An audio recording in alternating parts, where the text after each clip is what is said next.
Hey, welcome in, welcome in. Hello, everyone. I have a special presentation planned for you today. Let me just double check a couple of settings here.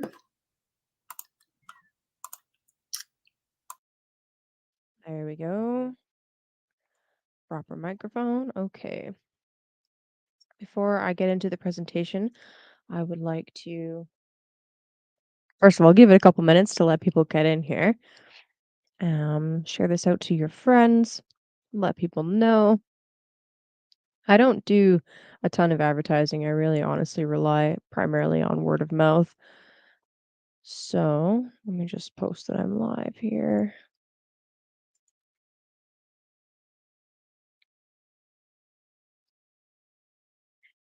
Okay. So as you guys know, the eclipse is coming up real quick here. I'd like to talk about it a little bit.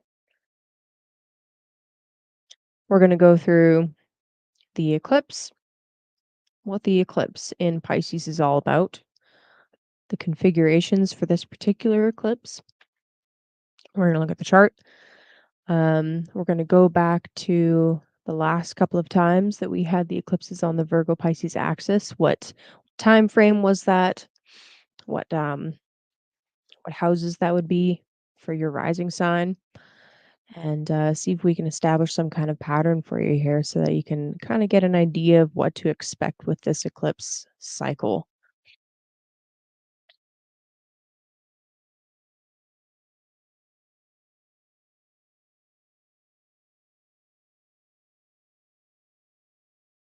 You know what I'm missing? Palo Santo.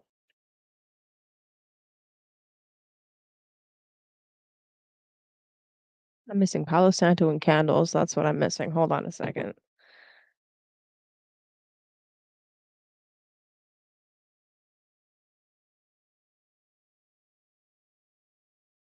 Welcome in. Welcome in. Thank you for being here.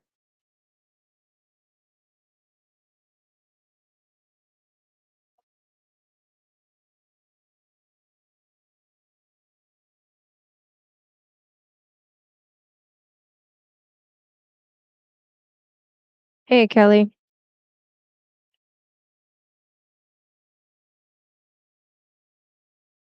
I forgot that it was supposed to be a spooky day today. Is 13 a spooky number? I don't think so. Yes.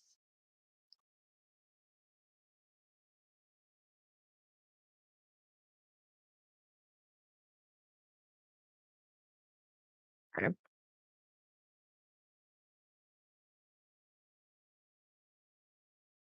We got our water. We got our Palo Santo. We've at least posted in one spot we're live. We can start. Alrighty.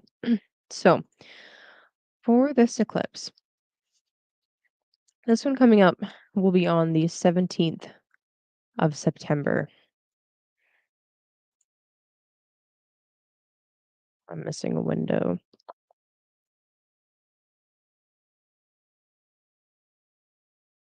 Alrighty. So first thing that I want to note about eclipses before I even pull up any charts or any windows here is that they always come in pairs. Sometimes there's three. It's always on the new moon or the full moon. An eclipse occurs when the path of the moon intersects the path of the sun, and the new moon or the full moon occurs in alignment with that. So, really, what we're actually talking about is the alignment of the Earth, the sun, and the moon in different configurations. A lunar eclipse will always be a full moon. A solar eclipse will always be a new moon. Sometimes people confuse that a little bit, so I figured I'd just start with bare bones basics with that. What's kind of interesting about this particular eclipse season is we're opening with a lunar eclipse, and then we have the solar eclipse. So we're opening with a full moon, and then we have the new moon. So, of course, we already had the new moon in Virgo. That occurred already. Now we will have the full moon in Pisces. This will be a lunar eclipse, though. This is the first eclipse kicking off the eclipse series in this axis of Virgo and Pisces. The nodes haven't changed signs yet, but that's okay. You can still have an eclipse. Um, the new moon or the full moon needs to be within roughly 18 degrees of the nodes for an eclipse to occur. I say roughly because it actually depends a little bit on how close the moon is to Earth and where we are in this arrow series. What's up, Jenny? So 18 roughly. That's a good kind of rule of thumb to be like, hey, this might be an eclipse. Alrighty. Tell your friends we live. Okay, so first things first, let's open up my presentation here. Ooh.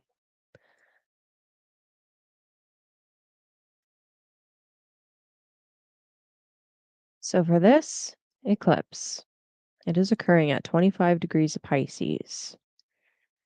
The only thing that's regrettable about the slideshow format is you cannot see my mouse. Oh, cheers to the chamomile tea. I like that. It sucks you have a little bit of a cold though. I like the chamomile.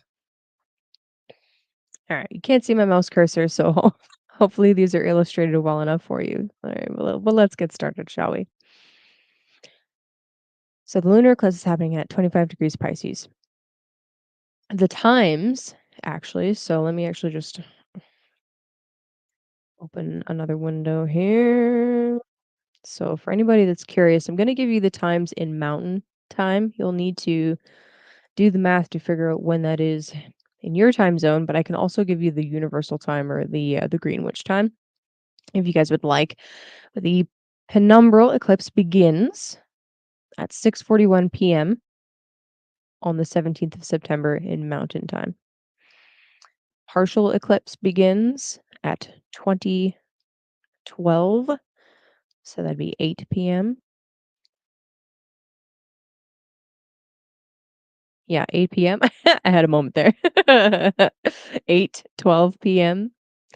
Maximum eclipse will be at 8:44 p.m.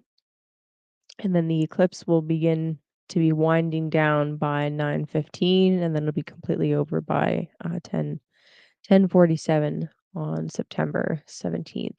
So what's cool about this is if you are in North America, you will see the eclipse. So North America, the pretty much South America as well. Europe will see the beginning of the eclipse, and a good swath of Africa will also see it. So most people will, a good chunk of people, unless you live in China, Japan, Australia, or Russia, and the majority of India, you should be able to see this lunar eclipse, or at least parts of it, if not the beginning, then the ending of it. So that's pretty cool. So a couple of things. Pisces, as it says on my screen here, is ruled by Jupiter.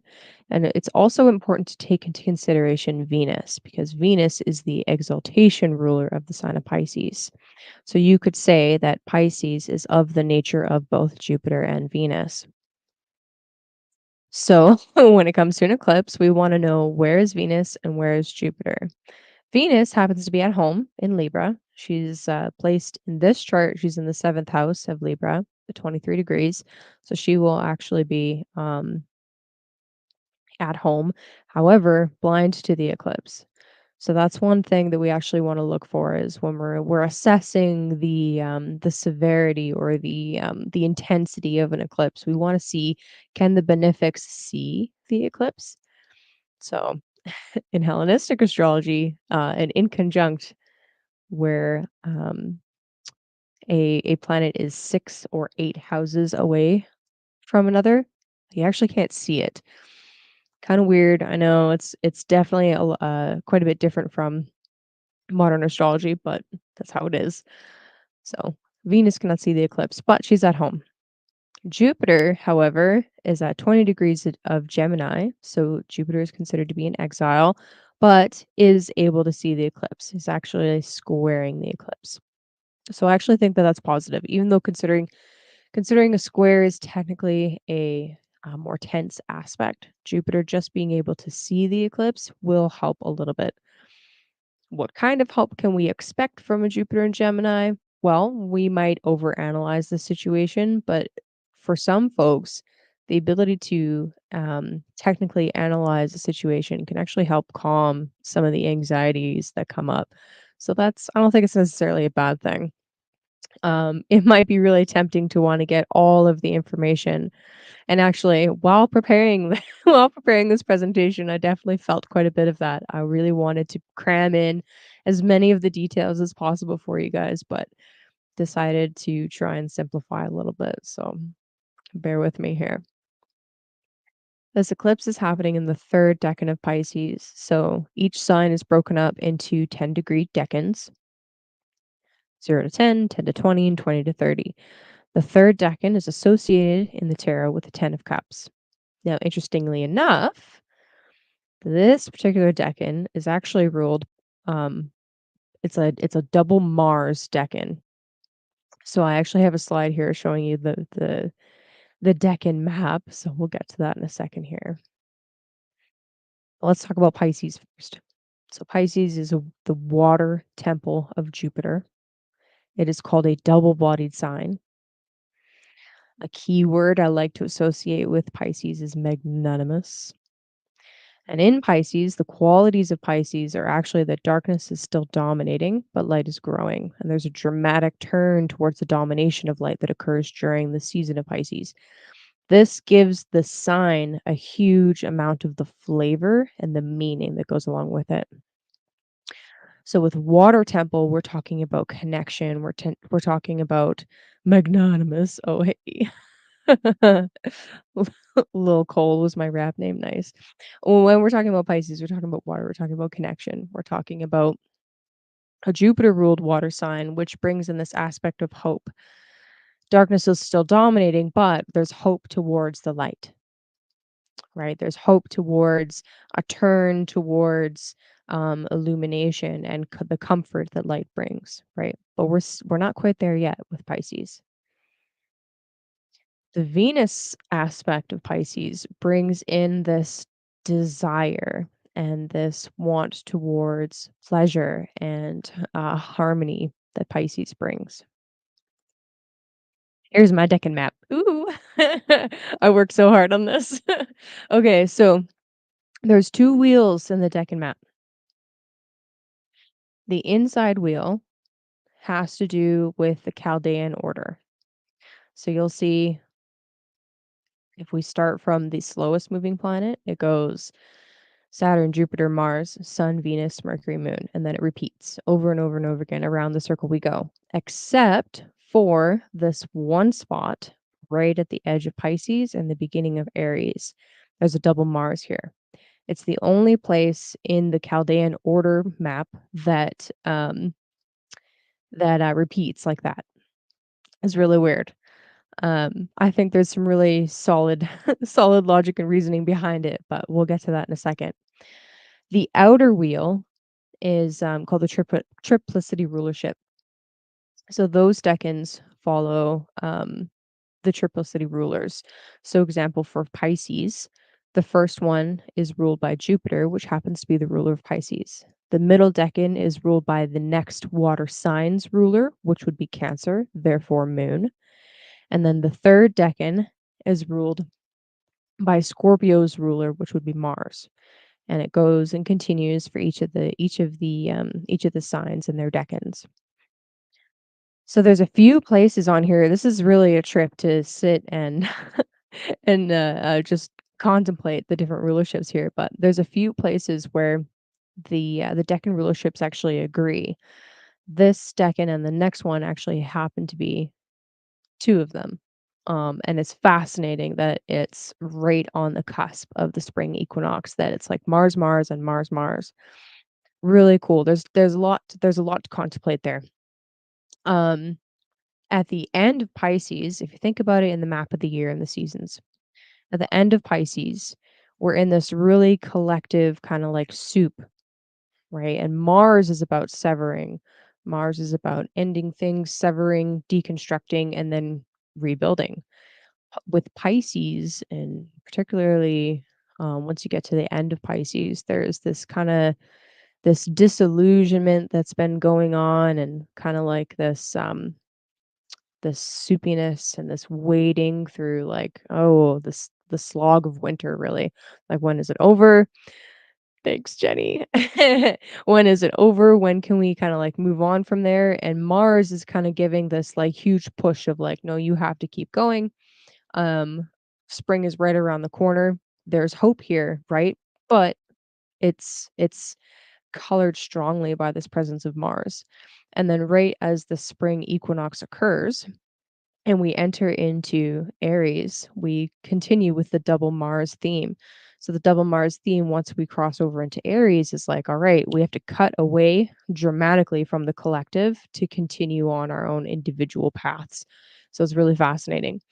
I could talk for hours, for hours on the Decan map, and specifically some of the ones where we have like the agreements between the rulers, but I'm gonna leave that for another time because we want to stay focused. So with this third decan of Pisces, there's a few things here. So Mars, we're in agreement with the rulership. Now, Austin Coppock put out this book that I've yet to get my hands on, but I've taken some time and sat down for his webinars, which he actually sells his Decan webinar on his website, but it's like eight 2-hour classes, 2 or 3 hour classes. Anyway, he talks about the third Decan of Pisces as a bowl of blood. There are massive themes of sacrifice and loss, and ultimately in the sign of Pisces, there's this big theme of change, right? And all of the mutable or double-bodied signs, there's a big theme of change because they're right on the cusp of when the season changes. Something has to change in this decan. There has to be a release, whether it's an emotional release, whether it's a psychic release, or whether it's a physical release. There has to be a release and a sacrifice and a letting go in order to achieve the thing that we're hoping for. This is where the 10 of Cups comes in. Interesting to me, where we have this really beautiful card, the 10 of Cups, where it's like, oh, hopes and dreams and wish fulfillment and the happy ending that everybody wants. Yet it's associated with this decan that has this Mars, like brutal rulership.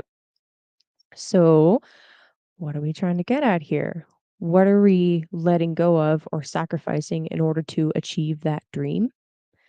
I really feel like this decan is talking about the hope, right? We have Jupiter here, the hope for the union, the hope for the wishes fulfilled, for the dream realized. But it also talks quite strongly about the doom and the reality of the horrors lived previously before you actually got to this point. You don't just wake up and you're already living your best life. Like most of us, especially the people who are here, we are talking about um there's usually some kind of event that occurs, whether it's a series of events or just a kind of a dark time that you go through, the dark night of the soul, as they call it, before you get to the point of pursuing some kind of spiritual path. That's the Decan.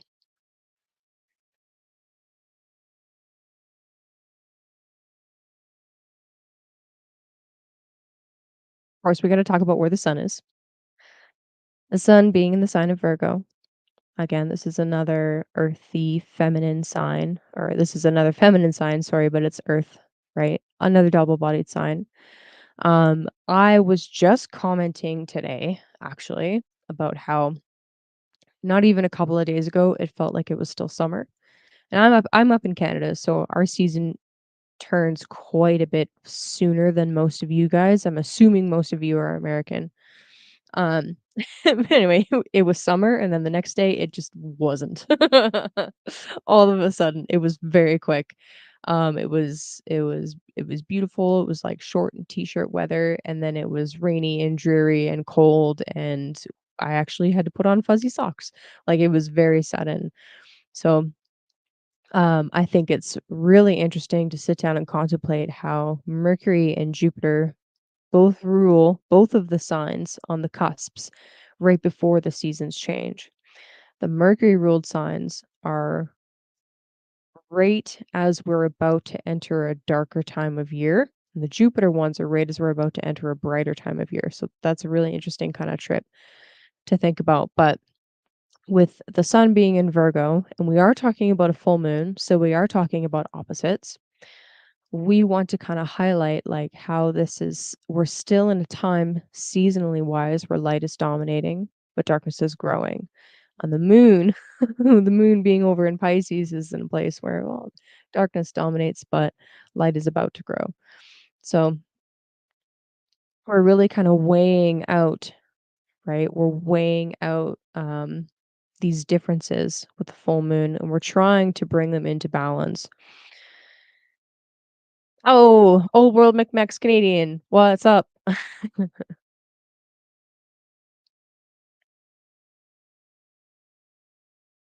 Oh, interesting. Yeah, I really haven't studied human design very much at all. Um, like I've looked at it very, very briefly, but it's really fascinating to look at how these different traditions overlap, and I think that's kind of the point of human design is overlapping all of these traditions. Okay, so anyway, with the sun being in the sign of the priestess, with these concepts of cleanliness and purity and organizing and organizing and dividing really are really strong Mercury words actually. What kind of information can we gather, Mercury, about what we need to let go of, full moon in Pisces, going into this eclipse? So, before I go into that, questions so far. When we're looking at eclipses and we want to find out a little bit more about what that particular cycle is going to bring for us, the nice thing about them, I feel, is they come in patterns. Every 9 years, there's a nodal reversal, and we experience eclipses with the opposite node in the sign. And every 18.6 actually, but every 18, give or take, years, the nodes come back around completely. So when you look back in 9 year increments, you can begin to kind of piece together, considering what houses it's falling into, what kinds of things have unfolded for you in the past. Now, the exact same story is not going to repeat. Typically, we see an echo or a continuation of that story. So that's kind of how we kind of got to start. Yeah, we could look at this eclipse, look at the houses, and kind of come up with some themes and some archetypes, but this will be more powerful for you on a personal level if you were to go back, maybe make a little bit of a journal entry and contemplate, okay, what happened 9 years ago? What happened 18 years ago? So I'm going to pull up those charts from the previous times just to kind of briefly look at them so we can kind of establish a rough timeline. And then we'll look at this eclipse.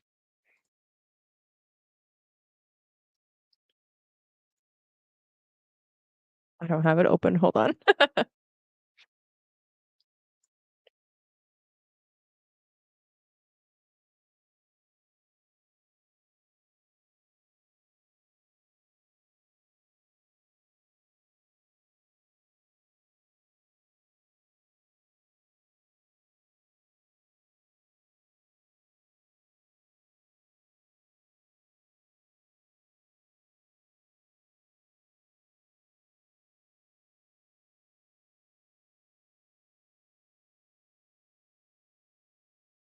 Ooh,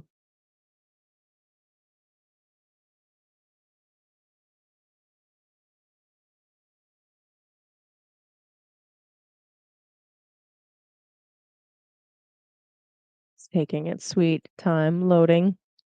Of course.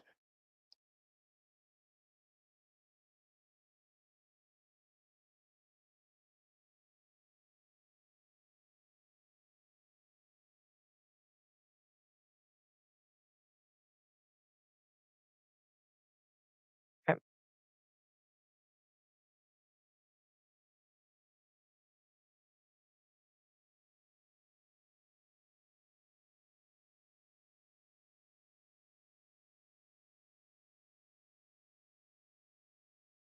All right. So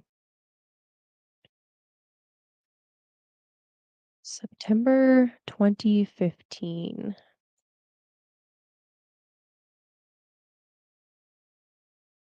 What was happening for you then?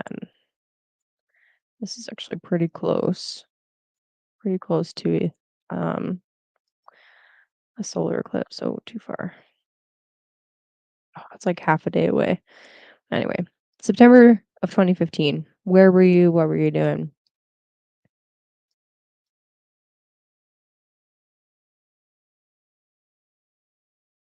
The 9 years before that, around 2006. So these are the increments that you kind of want to look at. 2006, the 2006 was essentially a very similar pattern to now, where we have the North Node in Pisces and the South Node in Virgo.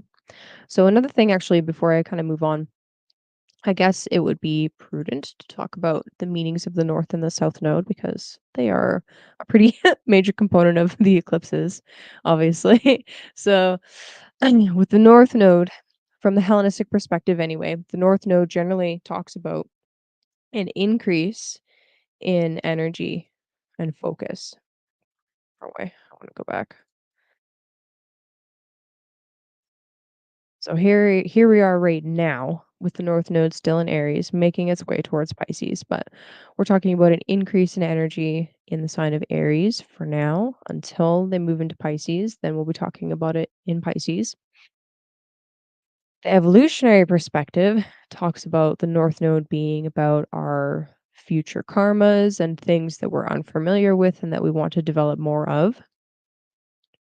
In Vedic astrology, the North Node is spoken of as the head of the dragon and is all about a consuming desire, something that we want more and more and more of. That is typically very, it's considered to be more 3D, like material in nature. Whereas the South Node from the Hellenistic perspective is simply a lessening.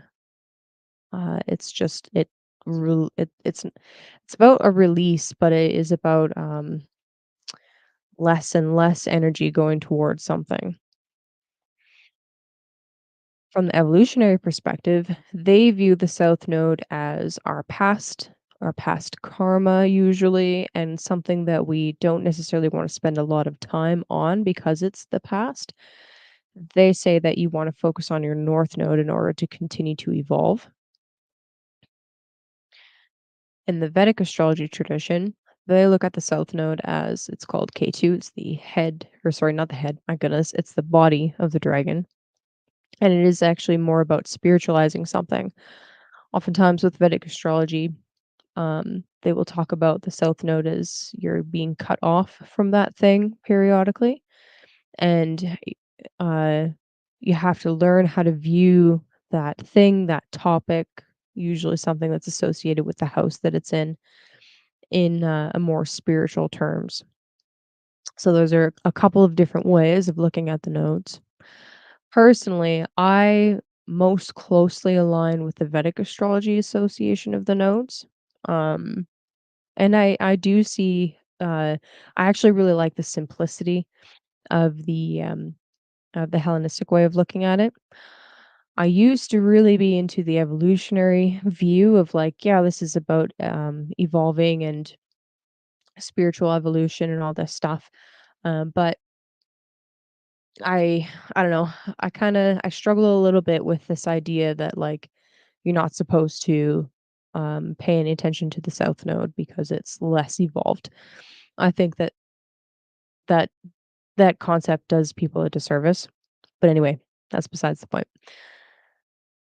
So this year, right now, the North Node is currently in Aries, but it will be moving into Pisces. And as that North Node is moving into Pisces, we can think about how where Pisces falls in our chart and how we want to um, maybe shift focus a little bit, and how maybe as the eclipses are beginning to fall in those houses, we might be planting new seeds in the Pisces house, beginning something new in the Pisces house. and closing previous chapters. There's usually a shift with eclipses because it's always 2 cycles during a year. It's usually 2 eclipses, sometimes it's 3, sometimes it's more, but there's always a new moon and a full moon, right? A solar eclipse and a lunar eclipse. So there's always something beginning at the same time as there's something ending, right? Full moon or a lunar eclipse symbolizes something manifesting and um, a chapter completing, a page turning, whereas a new moon is like a seed being planted. A solar eclipse is the beginning of something, the seed of something. Now, oftentimes, especially with a solar eclipse, um, there's something that's kind of like being obscured, right? Literally, the symbolism is that the sun is blocked from view for a minute, and it's pretty spectacular if you get a chance to ever witness a solar eclipse. It's quite something. And with a lunar eclipse, I mean, it the light of the moon changes and then all of a sudden it's red. It's also a fantastic sight to behold. So really if you get a chance to look at this lunar eclipse, I encourage you to. Um but anyway, there's concepts and symbolism around this of something being obscured from vision, something kind of falling out of view, and then a new thing coming in its place.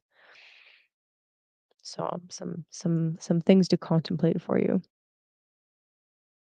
Well, what's up, J Lo?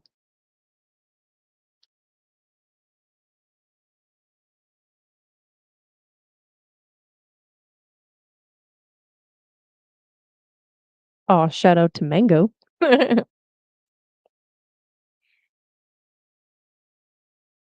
I have no idea.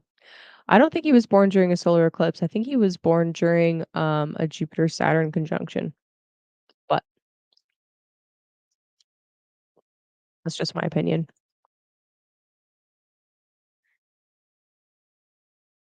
Oh, hey, yeah, no worries. What's up? What's up?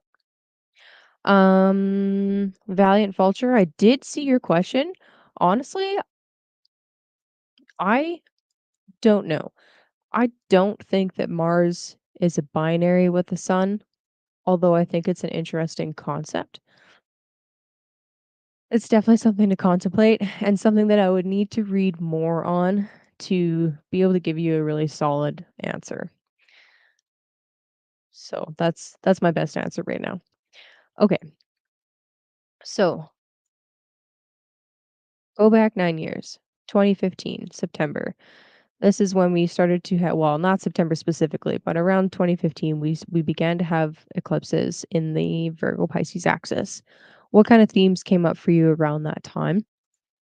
And then if you go back another 9 years, 2006, 2005, 2006, this was another period where we had eclipses in the same axis.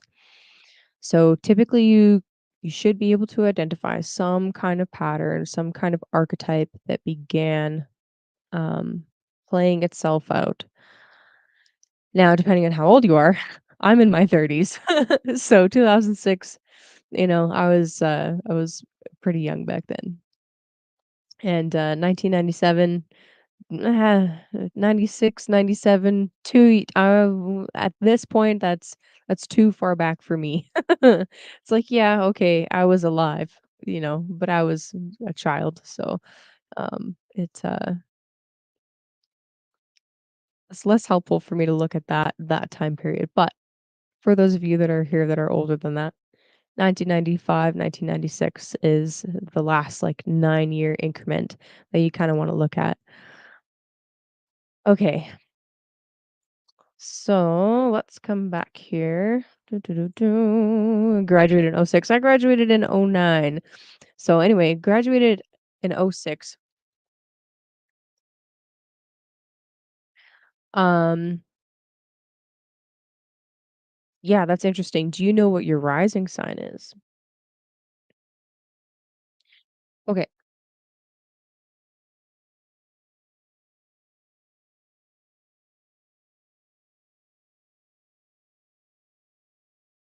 before I go into the signs, does anybody want me to read about what Valens, Vettius Valens says about the nodes?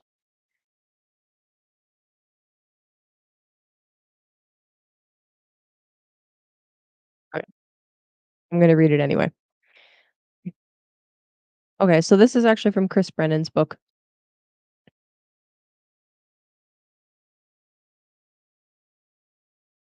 I like it. I have, I've decided to read a little bit more to you guys because why not? So anyway, this is from Hellenistic Astrology by Chris Brennan. It is a friggin' tome. All right, so this is on the ascending and descending nodes from chapter 7. Oh, okay. Fair enough. That's okay. All right.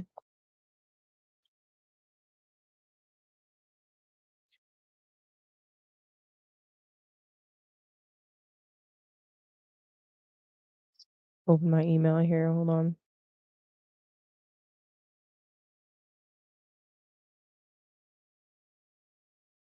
Thank you very much, Medivius. I'll open up your chart and read a little bit of transit stuff as soon as I've um read some Chris Brennan. Okay. So the moon's nodes. I appreciate that. Just straight honestly, like I don't know shit. Yeah, I like that. Okay. Okay, cool. So ascending and descending nodes. So this is page 208. The moon's nodes are moving points on the zodiac where the path of the moon crosses the path of the ecliptic. Despite their prominence in modern astrology, the nodes are not discussed very frequently in Hellenistic astrology, although we have enough references to develop a basic understanding of the usage. Da, da, da, da, da, da. What modern astrologers refer to as the north node of the moon was typically called ascending node, and I've definitely talked about this before, by the Hellenistic astrologers, since this is the point on the ecliptic where the moon passes into the northward latitude. Conversely, the south node is called descending node because this is the point where the moon passes into southern latitude. The word node itself is from the Greek, I'm going to mispronounce this, syndesmos, which just means bond or fastening, since it represents the points where the ecliptic and the path of the moon meet and are bound together.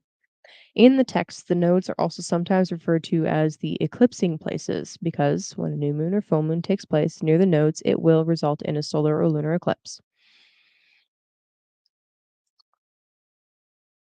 Since the nodes coincide with the points on the ecliptic where the luminaries are eclipsed, there were often a number of negative connotations associated with them, especially when the sun or moon are in close proximity to or connected with them in certain ways.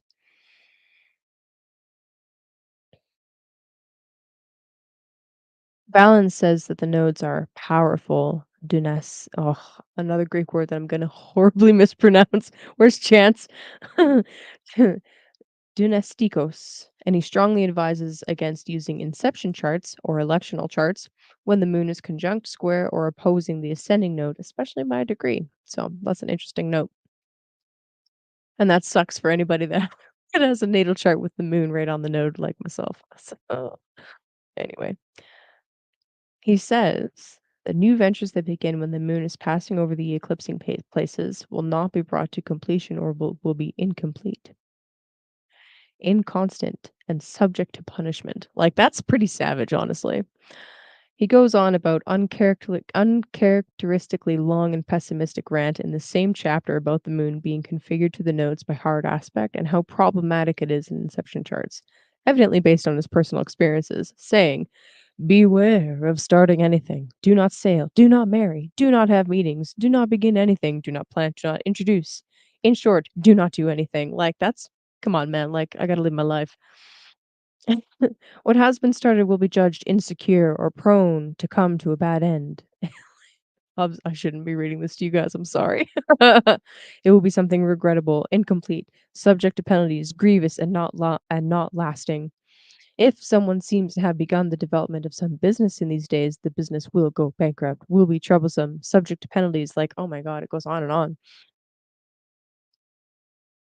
So basically, he's saying, don't start anything during not necessarily an eclipse, but when the moon specifically is conjunct the node, or square the node.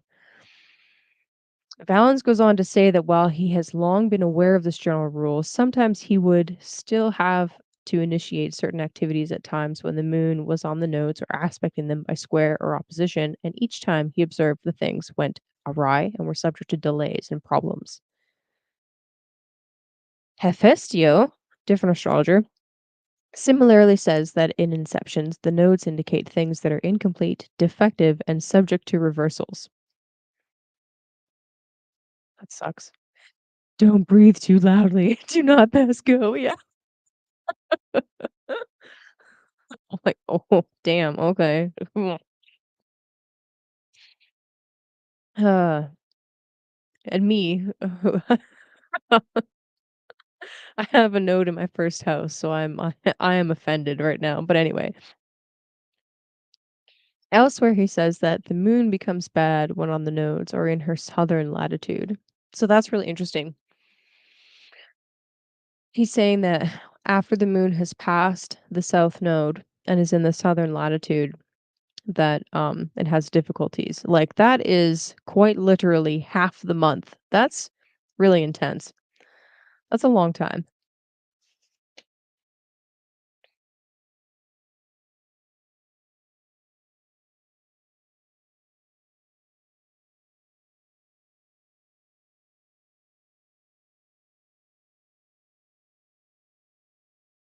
Um the rest of this is not helpful. The rest of this, he's talking about how the nodes are very rarely mentioned by earlier authors, although Rhetorius does have a little bit of notes on it from surviving horoscopes.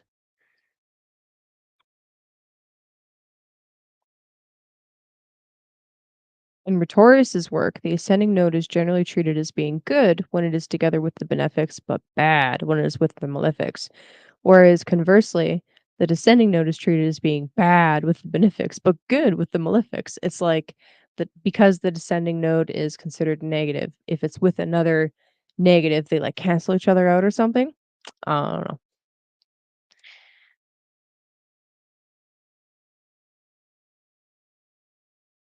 Though it does not appear to be stated explicitly in Rhetorius, it is tempting to see the later medieval rationale as part of the conceptual justification for this, which held that the ascending node has the nature of increasing or magnifying, while the descending node has the nature of decreasing or diminishing. So it's like decreasing the negative planet, basically, or increasing, etc., etc. The ninth century astrologer Abu Mashar explicitly attributed this conceptualization to some of the early writers. Thank you for your source. The general idea then is that the ascending node is good with the benefics because it increases their inherent tendency towards beneficence, beneficence, whereas it is bad with the malefics because it exasperates their inherent tendency towards maleficence. Conversely, the descending node was seen as bad with the benefics because it decreases or subtracts from their naturally positive qualities, whereas it is good with the malefics because it diminishes or suppresses their natural tendency towards negativity. Unfortunately, it is not entirely clear how much this approach represents a later development in the astrological tradition by Rhetorius's time, or whether it is actually preserving older material that just isn't very well represented in the surviving corpus of texts. There is a brief but suggestive passage in Valens where he mentions the nodes in the first book of Anthology. He says that it is important to see if the benefics are configured with the nodes, especially the ascending node, because if they are, the native will be prosperous and effective.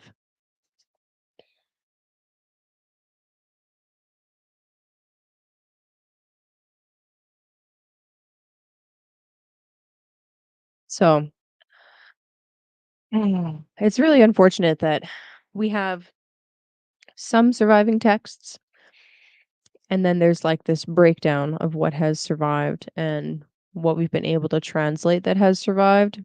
And I really hope that I understood all of that. Yeah, fair enough. Sorry, buddy. I apologize. Um, it's really unfortunate that there isn't more concrete stuff that we've been able to translate and that has actually survived from that time, especially because it's changed so much. And our newest interpretations with modern astrology are so vastly different from how we were writing about them before. So, put very, very simply, as far back as we can tell, the North Node is about increasing of efforts and energy, and whatever it touches, it increases. And the South Node is about decreasing. That's what we can gather from what we've been able to translate from what has survived in the earliest texts that we have access to. Sorry about that. Good stuff. Okay, so this is fun. Um, Before I go into like each of the signs as a rising sign and what house the eclipses are falling into, I'm going to actually open with a little mini transit reading. So that's fun. So Taco Phillips.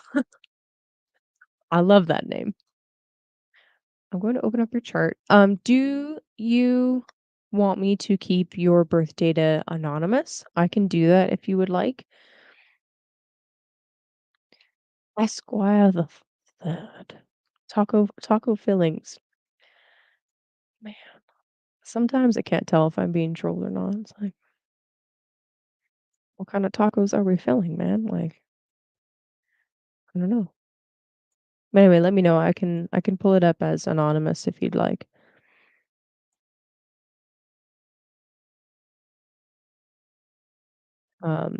As in like the birth data is hidden. But beware, a good astrologer could still narrow it down really quick, really closely.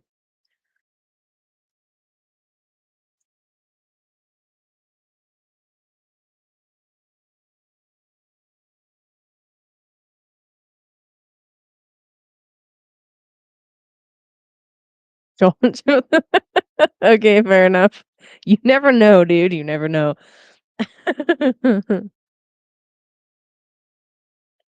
Oh, hey, Thunder Chicken, how's it going? What's up, Stacy? Yes. Somebody that is, well, I wouldn't say good as in like morally good, but if somebody looked at a birth chart and it didn't have a time or a date on there, they could figure out based on like where Saturn and Pluto and the moon is, what date and roughly time it is. Okay. Mum.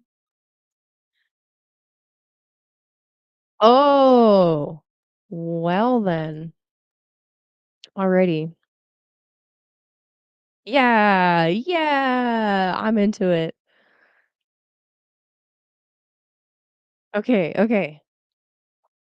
So this is fun.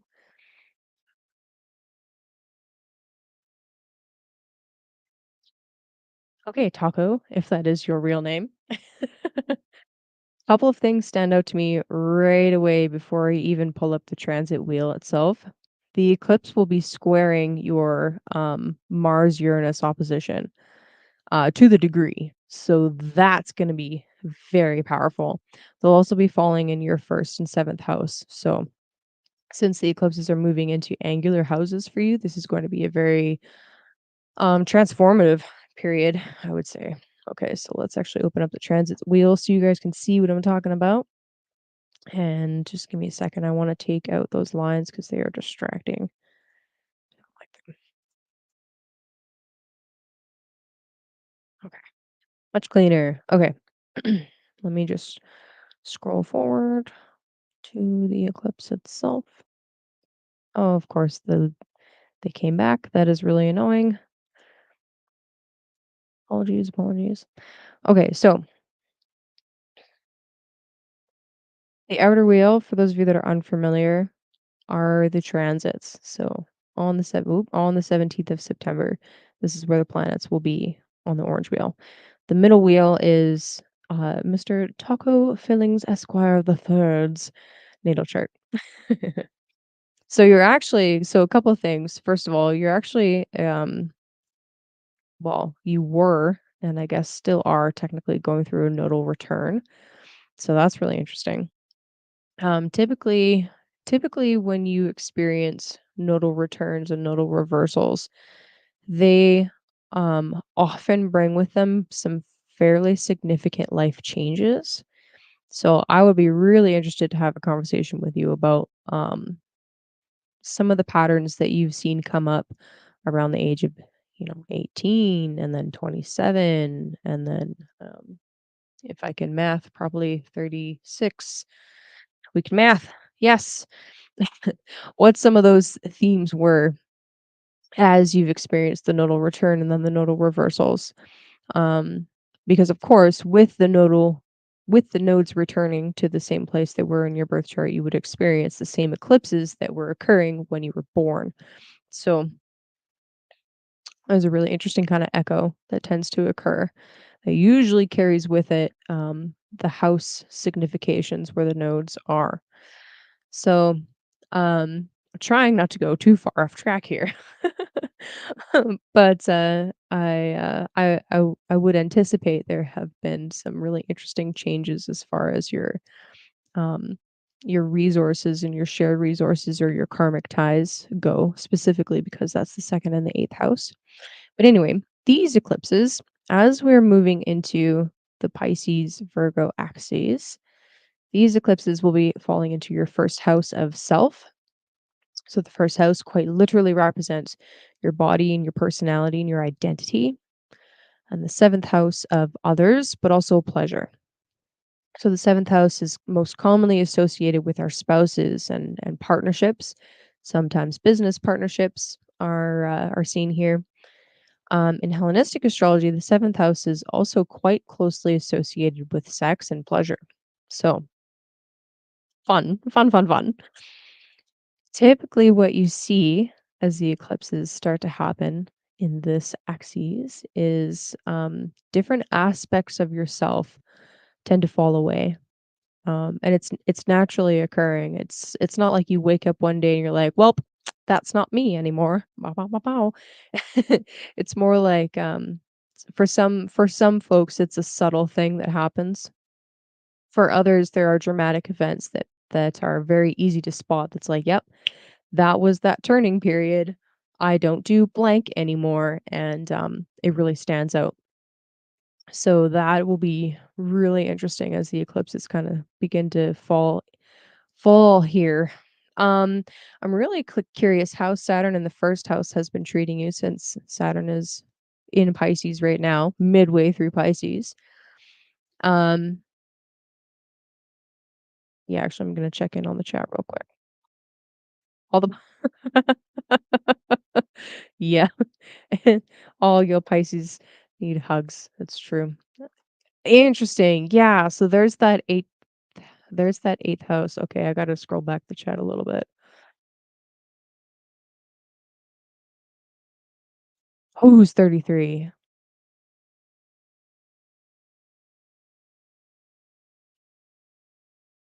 Okay. Alright.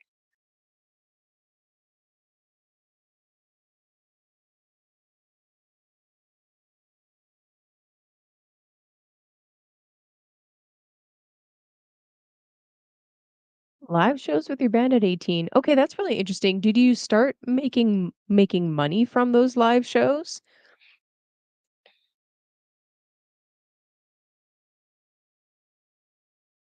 But anyway, this really fits in with that 8th house theme where you've had, well, I mean, up until this eclipse coming up, the eclipses would have been falling in the 2nd and the 8th house. So inheritance is definitely an 8th house theme. So that's really interesting.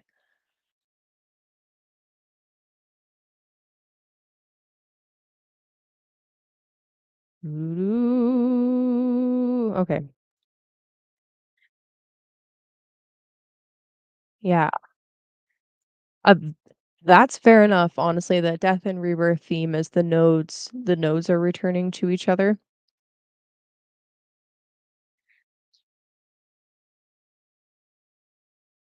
Music career is really active. Okay, that's really cool.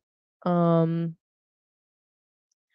so if I take away the transits real quick and just go back to your chart,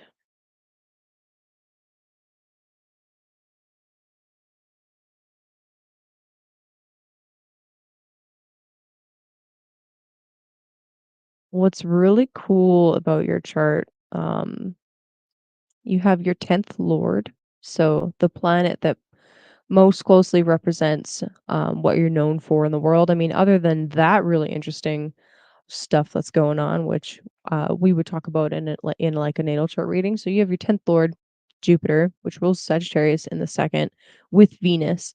So with your nodes. So I think it's really cool how you just tied in your music career, um, and saying that you started to actually make money with through an active music career. I think that's really beautiful.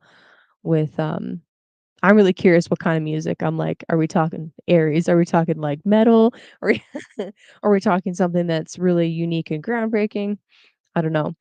But I like that Venus is there with Jupiter as well. It's like uh being able to expect, so there's a little bit of both going on here with both benefics in the second house with the north node. There's like an attraction and an increase towards, securing your physical well-being, right? Second house is money, but it's also more generally speaking, more broadly resources. So we're talking about some of the skills that you learn and hone over the years. It's what we cultivate and grow. So for some people, it's literally a garden, or Thunder Chicken might see like his ability to grow a very specific kind of plant through the second house. For some people, that can develop into something like the skills that you hone that become what you end up being known for with Venus here, something artistic. So that's kind of cool. Anyway, um, the other side, the flip side of that is that you have to be really careful about how much of that money that's coming in is being spent on luxury things, especially with Jupiter there and with the North Node as well. There's this increase of energy. So, like, yes, I'm getting more, but I'm also spending more on more of the same things or more things to like help you move forward. But it can be a little bit of a drain. So that's really cool. Okay, let's give them something to talk about.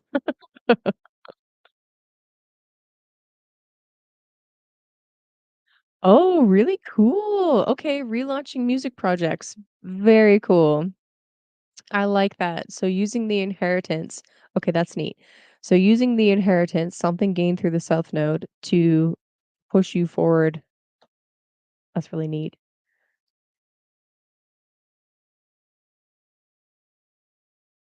Oh shit. That was a complete stab in the dark. That's really cool. Way more technical. I love it. Yeah, okay. That's neat.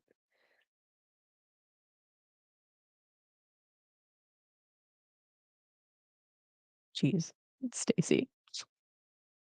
Okay, cool. So that's really neat. So okay, so I would anticipate with these nodes coming into your first and seventh house, because we're starting off with a lunar eclipse, so a full moon, right, in your first house, in this decan that's super Martian and about sacrifice. What is it about yourself and about your relationships that you need to kind of sacrifice and let go of in order to achieve this dream of yours to keep moving with your music career? Um, those are kind of themes that you might see come up specifically with this eclipse, and also just with the eclipses that are going to be falling into your first and seventh house in general.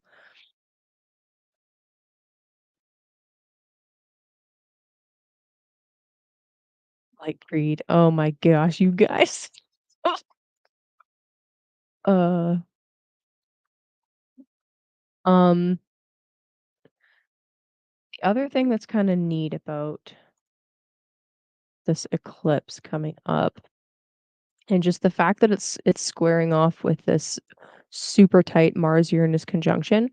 There I mean, there's the technical metal. I love it, and progressive jazz, that's fun too. Okay, so anyway, yeah, there's something about Uranus that's really jazzy. And then also with Saturn there, it's like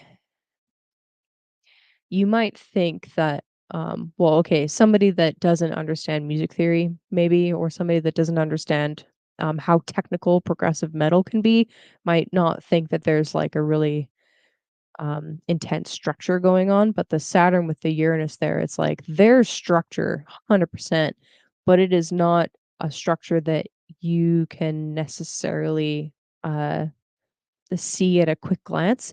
It's not the same as like a chorus, verse, second verse, chorus kind of thing. It's like it's way more in depth than that. So that's actually really cool for the the career that you've chosen and the musical path that you're pursuing. That's really neat. Okay, so anyway, with this eclipse being to the freaking degree squaring this, and with these planets being right on top of your ICMC, I would anticipate there being some kind of really sudden Uranus and Mars change with perhaps your living situation, considering this is right on your IC in the fourth house. That could be something really, really sudden that comes up, something that you have to kind of like deal with in the moment. It's not something that you're going to be able to put off. Thus is the nature of eclipses, and thus is the nature of the Mars Uranus opposition in particular. Um, so here's the thing about transits, you guys.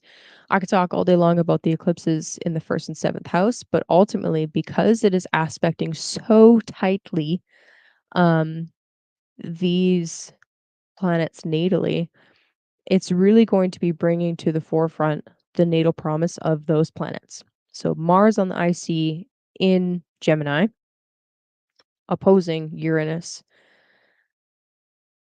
in Sagittarius.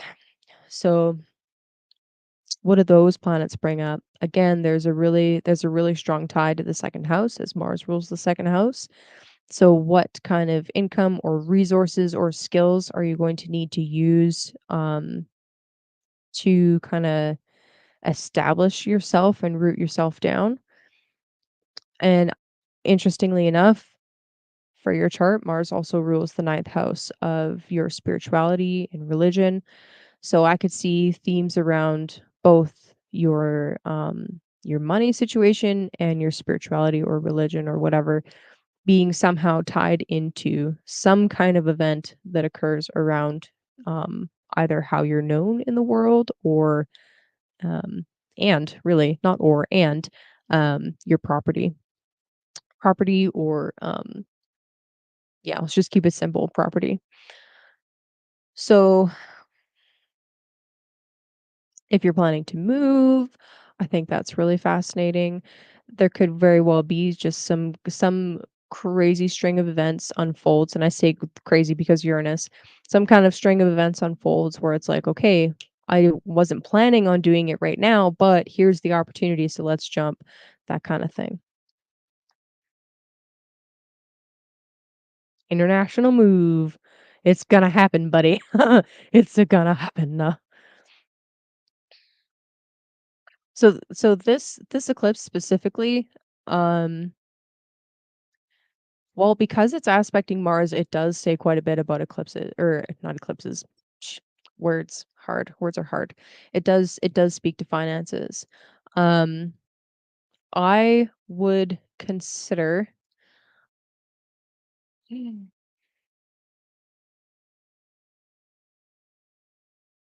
kind of feel like to answer that question, I need a little bit more context about how financial things have been going for you up until now.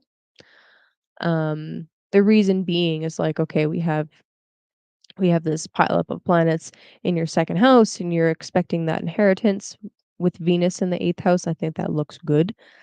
Um, but to really kind of unravel what the significance of the Mars is, I feel like I need a little bit more context before I could just answer that.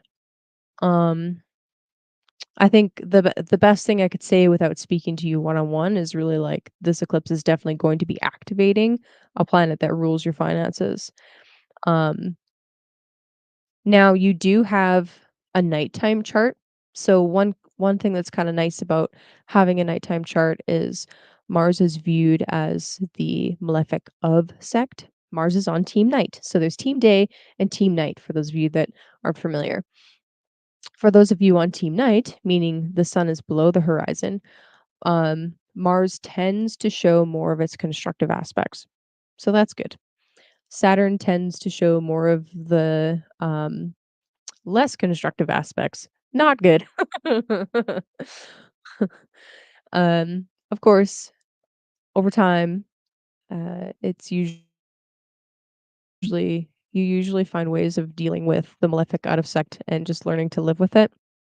And actually, what's really fascinating is if you do a quick study about um, how many different professional sports athletes, for example, have a Mars that's fallen or in detriment or in exile or whatever, you there's actually quite a few. Like Michael Phelps has Mars in Cancer, but he's won a fucking lot of things as an Olympic swimmer, right? So fun, fun, fun.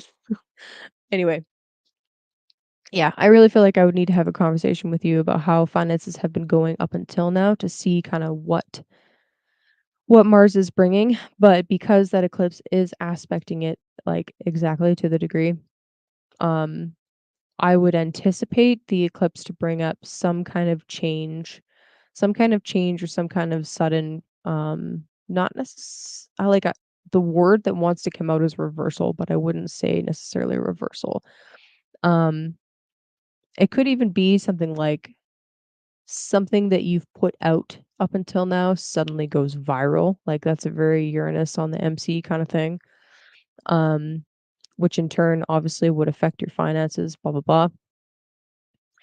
Or it could be something that, some other thing that you're known for maybe doesn't have to do with your music, but something to do with your career in turn very strongly affects your finances, and that, that is, um, has to go into the move or whatever. Yeah, totally, it could be sudden inheritance. 100%. I wouldn't say baby.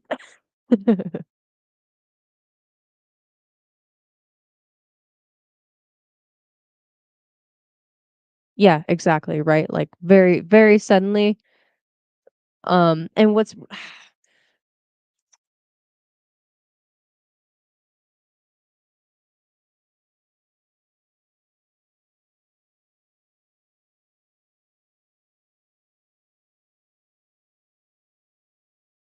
I'm curious if I guess I'm curious and I'm trying to fit the puzzle piece of Uranus being in the 10th in there, but the significance of it being in the 10th might not be so important because the personal planet is Mars, right? Uranus is an outer planet.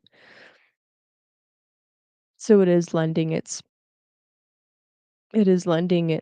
significations of breaking free and independence and sudden and shocking and um, idealistic kind of stuff. It is lending those significations to the Mars, but the Mars is the personal planet. And usually, not always, but usually you see the personal planet is the more tangible earthly thing. So, I'm trying not to overthink it, but yeah, a sudden change in finances because of something that has to do with your inheritance coming in is totally likely. So, anyway, send me some fillings. That's funny. Okay. Nacho money, Jenny says. Jenny. That was fun. Okay. Ooh, have you entered the lottery? I mean, okay, so lottery is interesting. I would love to study the charts of lottery winners. I think that would be a really interesting study. But typically, you would see something like a fifth house, nice, a fifth house involvement. So, fifth house is gambling, fifth house and 11th house in lotto stuff because fifth house has to do with gambling and like speculative gains. 11th house is like your hopes and wishes. But interesting that your wife is playing. Okay, so hold on. Wife, more puzzle pieces. I love puzzle pieces. All right, so wife would be Virgo. Wife would be Virgo. Therefore, Mercury is wife. Mercury is here. Mercury's um well placed in his own sign.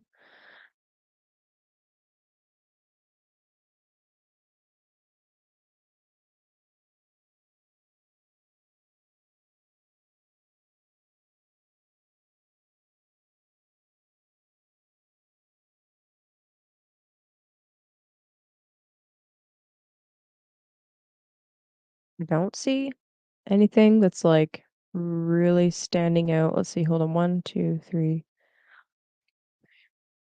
Well, okay. What's okay? So kind of interesting from where the planet that rules your wife is placed. The fifth house is actually your eighth house, so that's kind of fun. Um, so there's two ways you could look at it. You could look at it from the seventh house. So fifth from the seventh is one, two, three, four, five. Therefore Capricorn, or the fifth from the seventh ruler. So one, two, three, four. Here. Let me know. Let me know if she wins because that would be really fun. My wife. I go, you're like my wife. Okay, sorry. Um, yeah, really interesting. Anyway, don't think that that means like she's not gonna win. I kind of want to okay, just for fun. So I haven't practiced horror enough to for it to be something that I can offer people, but just for fun right now because we're on this train. I'm gonna pull up a horror chart just to be like, hey, it's Taco's wife doing well with lottery stuff. Let's just see.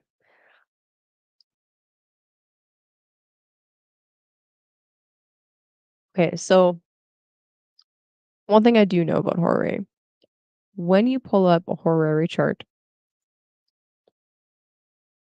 get out, Devin. Get out. When you pull up a horary chart and the ascendant matches the ascendant of the person that's asking the question, um, there is a high resonance with the question and the desire for the outcome of the question with the person that's asking.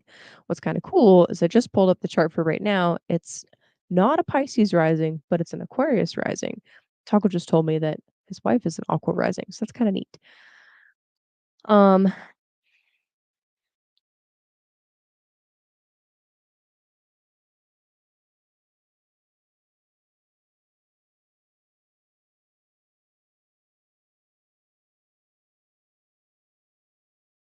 Jupiter falls in the fifth of speculative games, like games of chance.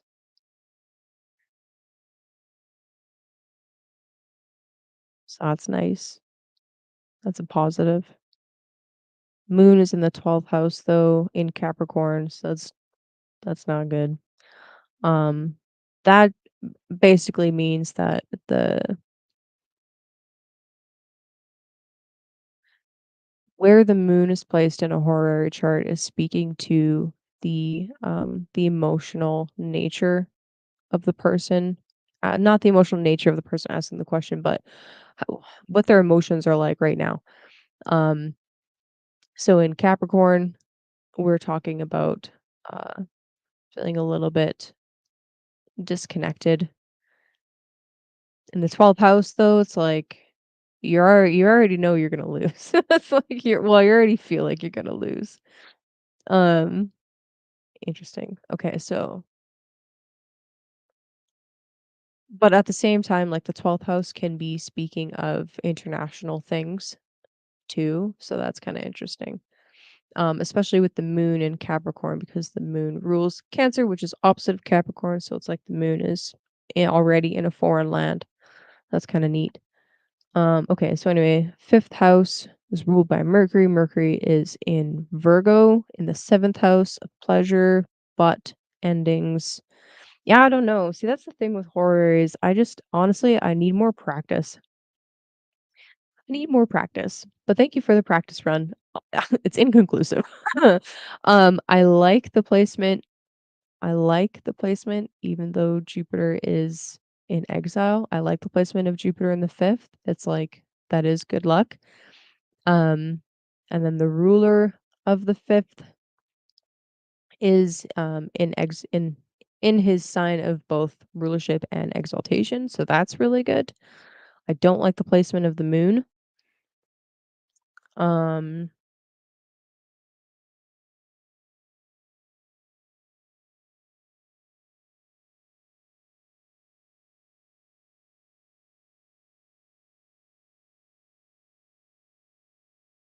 yeah, I don't like the placement of the moon. I do like that Venus is applying to trine Jupiter. I think that's really positive, and that's kind of the thing. It's like there's there's always mixed stuff in the horror chart, and I just don't know how to read it that well. So anyway, thank you for the practice, but don't take my word for it.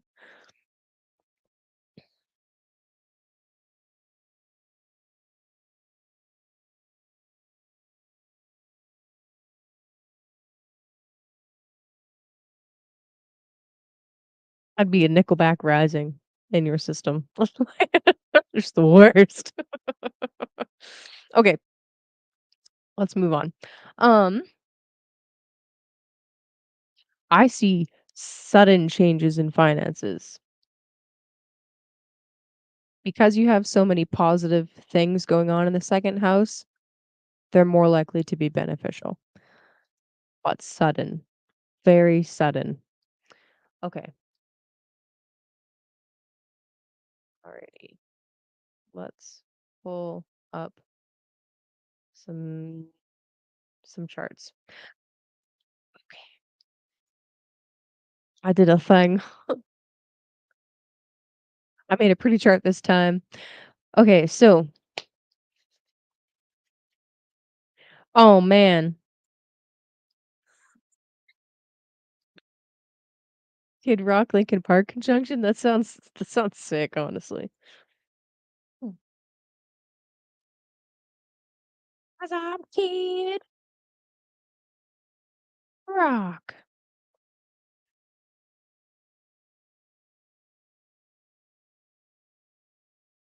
Sometimes you guys throw me so far out, I don't even know what I'm doing anymore. Alrighty, so let's read for Aries.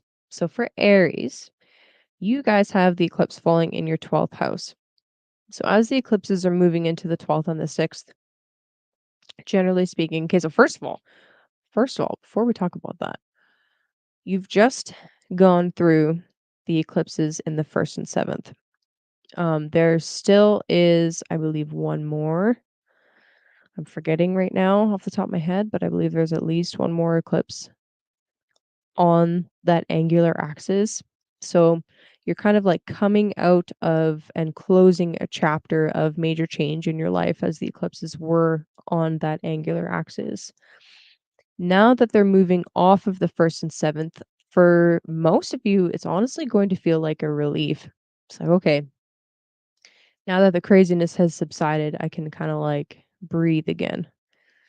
As the eclipses are moving into the 12th and the 6th, I think the biggest things to kind of watch out for is changes in your health and changes in your sleep.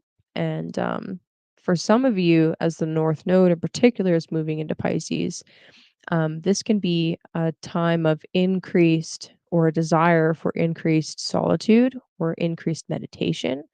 You might even take this as an opportunity to really hone in on one or two spiritual practices and really like feel into that Pisces 12th house a little bit, being that the North Node indicates an increase of energy. Um, those are some basics.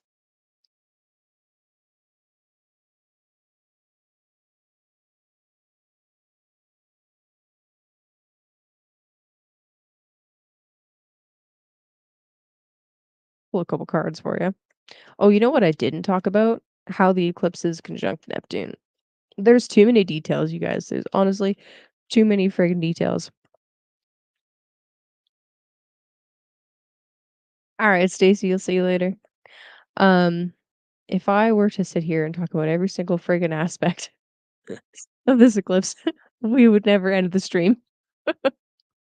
I'm actually gonna pull it up. Hold on. On my other window here.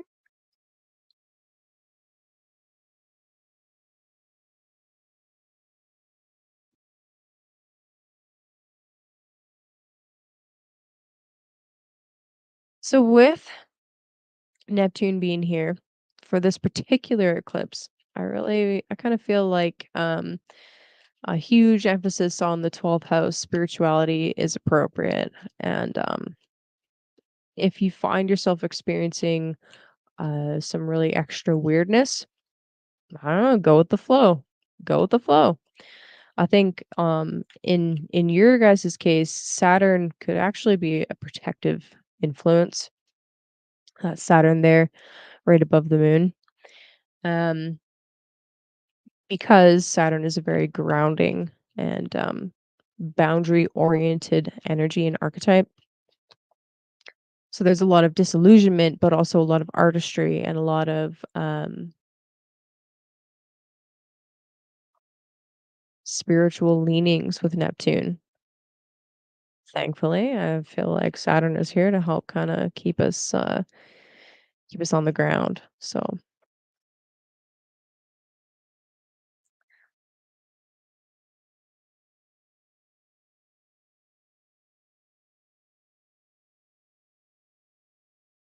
Aries, if you feel at this time that some of your efforts are a little bit unstable, pull myself back up for a second here.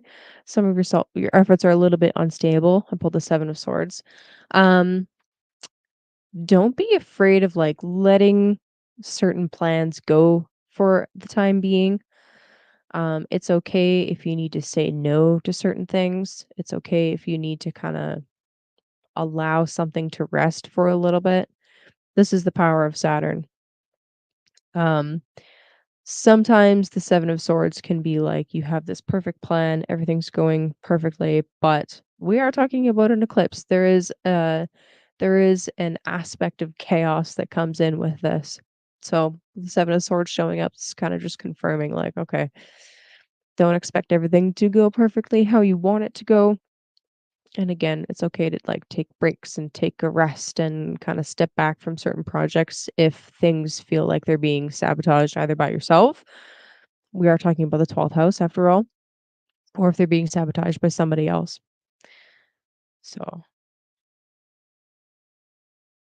and I actually see underneath the deck, we actually have the King of Swords. So I actually see you being able to parse out the relevant details and parse out the truth from the fake. And that's one thing about this eclipse that might be challenging for a lot of people is seeing through what's real and what's fantasy. And I feel like if something does come up where one of your plans is suddenly kiboshed, maybe there's more to it. Maybe there is an aspect of it where you need to kind of acknowledge the the fantasy or the deception, and then once you see through that, it's like, oh, okay, it's actually okay, and it was all for the best anyway.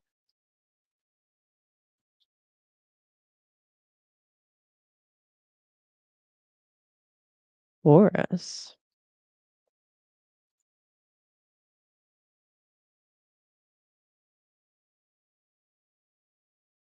By the way, as I am going here, if anybody else wants to do a little reading, feel free to send it in. I'll interrupt the signs to do the reading and then keep going. All right, so for Taurus, for you guys, the eclipse is falling in the 11th house. So the 11th house is associated with our wishes, our hopes and dreams. and is often also associated with things like the people that we network with that help us achieve a specific goal. That's the 11th house.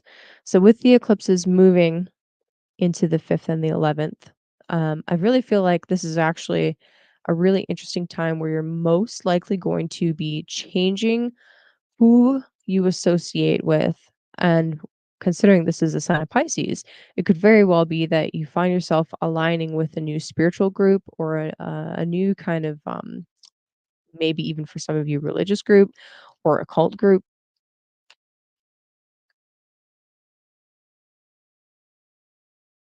I actually, for you guys, like the inclusion of Neptune here. By the way, the next time we experience eclipses in the sign of Pisces, Neptune will not be there. So this is pretty potent and magical time. Like if you find yourself experiencing a lot of synchronicities around the people that you meet, or synchronicities leading you to meet new people, I feel like that's significant, and those people have messages for you that are relevant to something that you're going through. And just as I'm speaking about, I shit you not, just as I'm speaking about messages that are relevant, the Eight of frickin' Wands comes out. Okay, so that's important.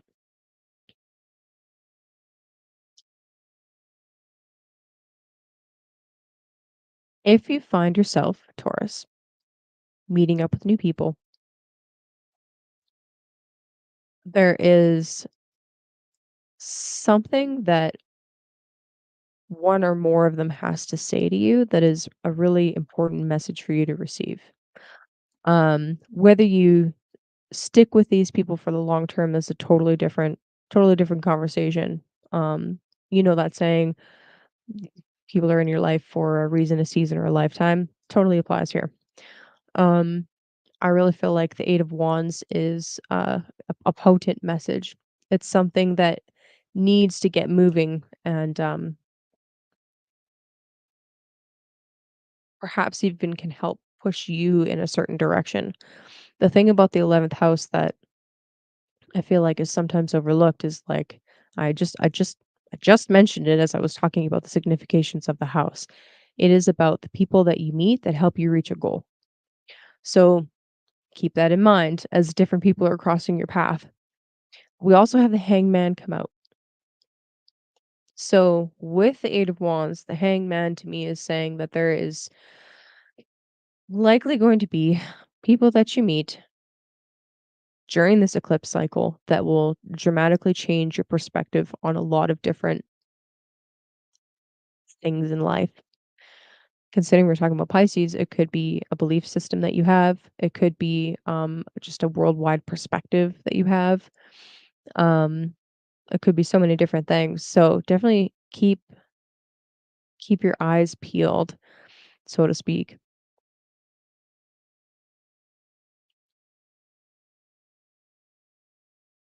I kind of feel like the fact that this is a lunar eclipse as well is really speaking to the fact that certain relationships with different groups are coming to a close. Um, grieve what you need to.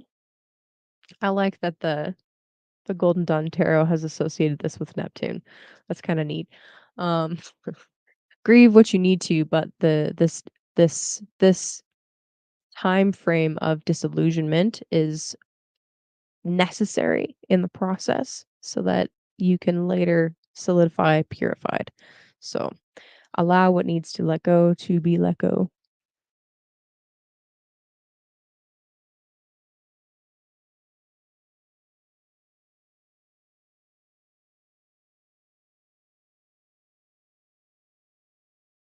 Can't wait for the comment when Jenny finds the reference. It'll be fun. That's good stuff. Okay. For Gemini. Gemini.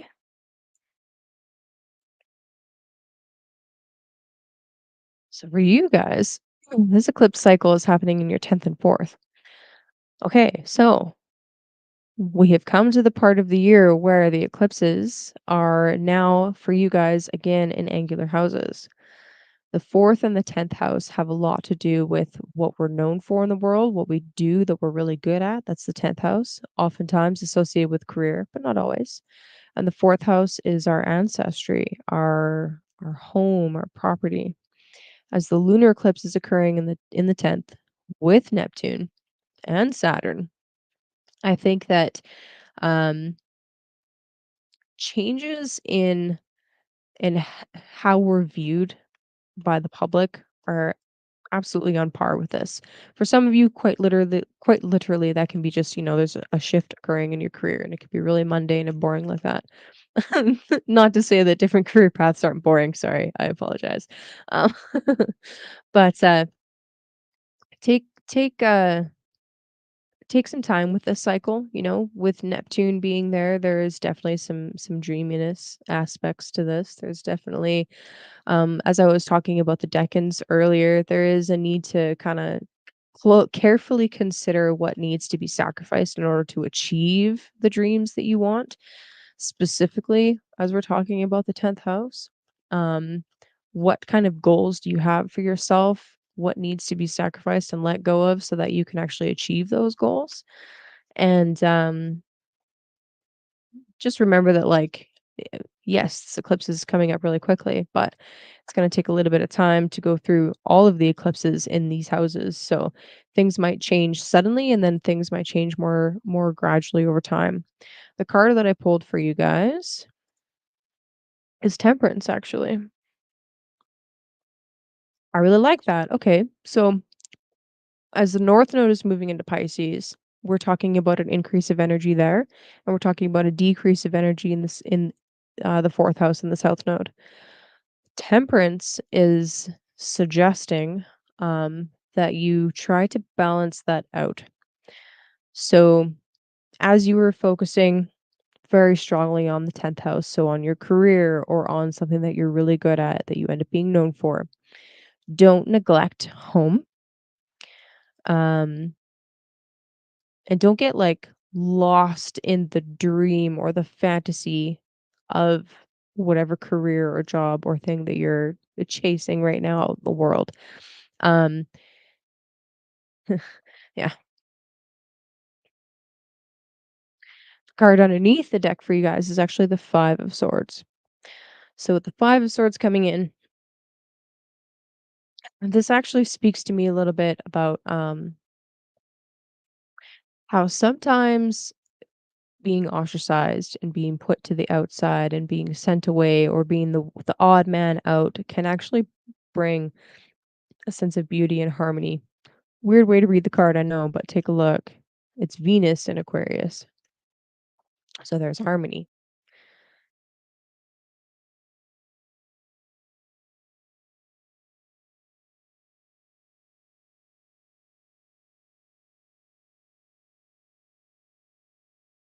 Thinking, sorry.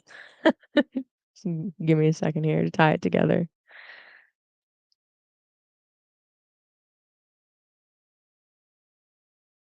I kind of feel like right now for you guys, Gemini, um, with Saturn having applied quite a bit of pressure over the last year or so in your 10th house, with these eclipses now coming to kind of like sow new seeds and help with the completion that Saturn wants to bring with the 10th house in particular. Um, again, we have these concepts of like, what are we letting go of? What are we shedding away? What needs to be composted? I think of the disillusionment and the melting effect of Neptune, where we are mixing together with the collective's ideas of who we are, and we're coming out again after this period of like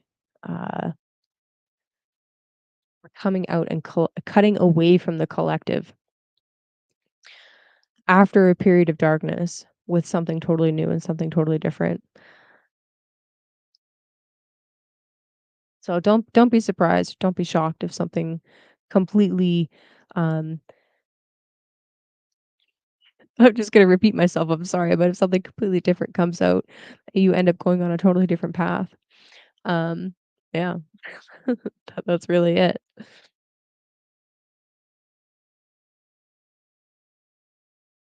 Cancer. Cancer.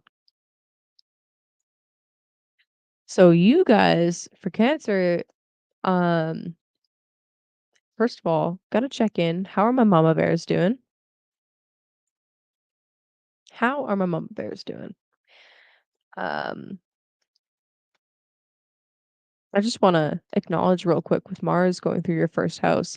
That could be a really interesting experience for the Cancer risings. And definitely take note of what kind of themes are coming up right now before the eclipse rolls through as Mars is in your first house, because there is going to be an extended stay of Mars in Cancer this year as Mars retrogrades through Cancer.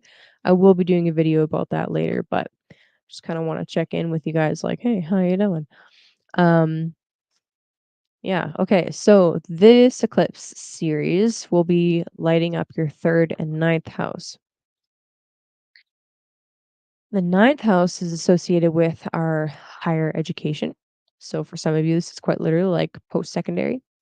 For a lot of people, though, the ninth house is associated with our visions for the future. It can be associated with our spiritual practices and our larger belief systems. So having the lunar eclipse happen here with Neptune, I wouldn't be surprised for Cancer rising if you were dramatically changing your some of your spiritual practices straight up.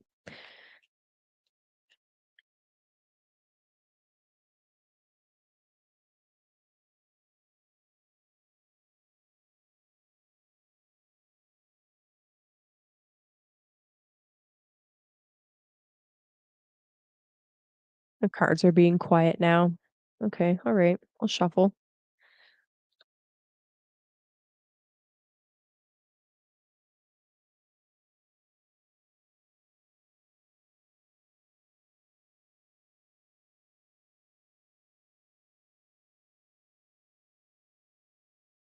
With both Neptune and Saturn here, I kind of wonder if, like,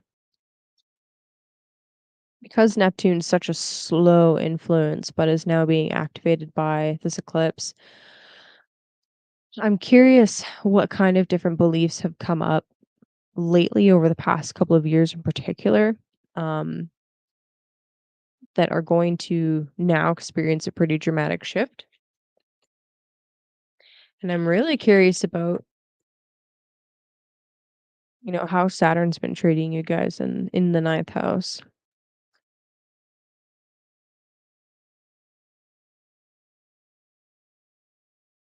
With an eclipse in the ninth, some of you might actually be putting out different works. So the ninth house can be publications as well. Just kind of spitballing here until the cards decide to drop one. That would be nice.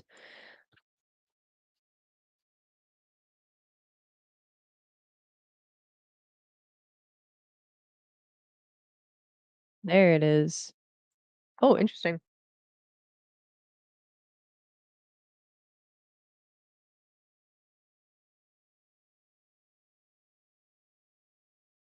Thank you, Jenny. I worked hard on them. Okay, so interestingly enough, Cancer, we actually have two queens that came out for you. This is always a challenge for me. When two court cards come out. So we have the Queen of Cups, which very Cancerian, and the Queen of Swords, which to me is very much Libra.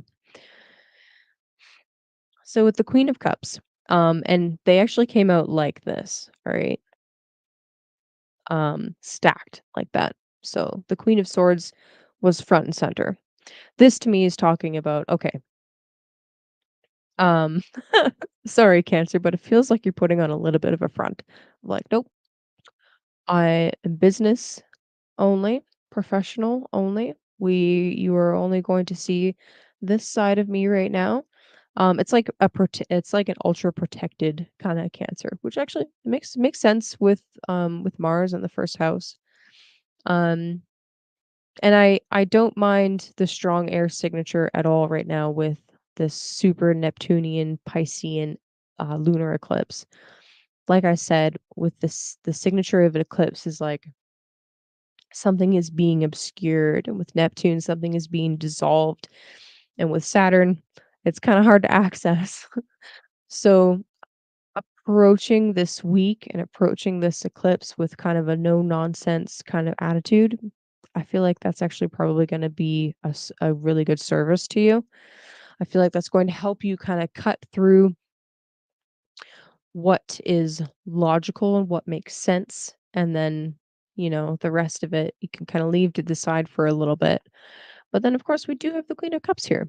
Very Cancerian, very mothering of an energy. It's very, psychically in tune. So this kinda is telling me, like, no matter how clear cut you want things to be, no matter how, clear of communication you were trying to convey things with, grammar totally goes out the window because underneath it all, there are really strong emotions going on. Um, and I kinda like this because it's about, I feel like it's about balancing between the 2. Being able to both express yourself in a very mature way and, in an emotionally mature way, that's very Saturn and Pisces, while at the same time being able to, express very clear boundaries when you need to. So I like that. I like that a lot for you, Cancer.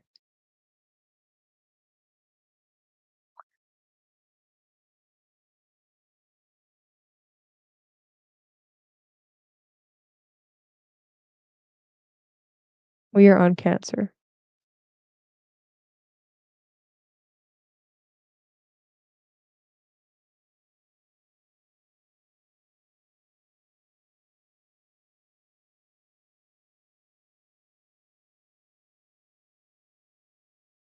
One thing I would kind of advise for you guys, um, kinda going through this eclipse cycle over the next couple of weeks is be really be kinda extra mindful about that Mars in the 1st house thing going on right now. How I would put it is, it can be really tempting to try to be very, like, exacting or, uh,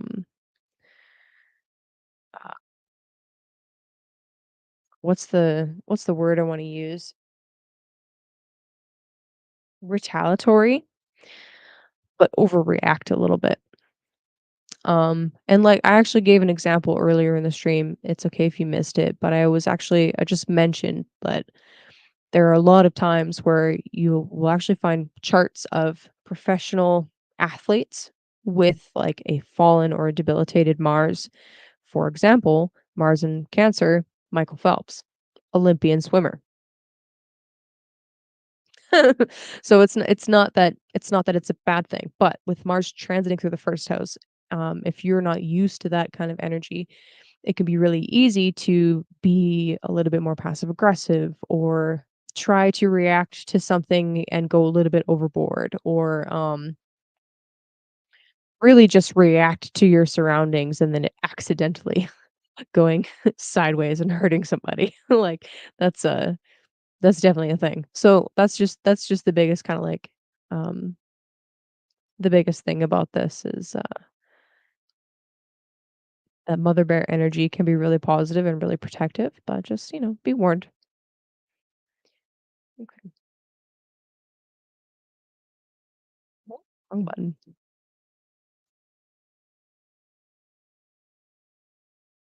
Okay. Leo. Hold on one sec.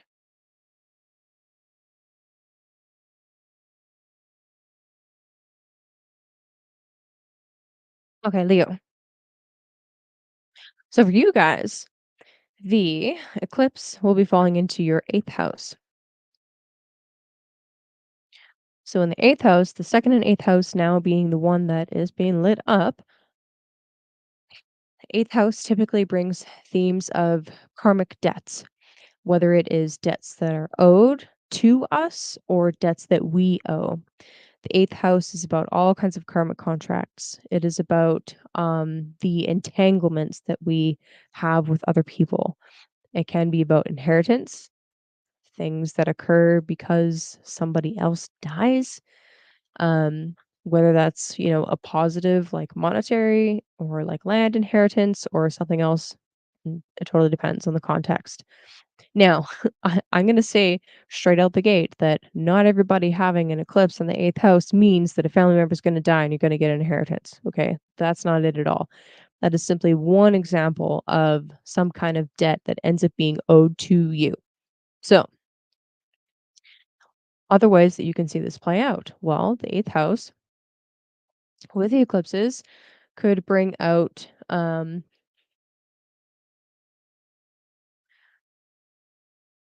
suddenly you are being owed something, or suddenly you owe something to somebody else.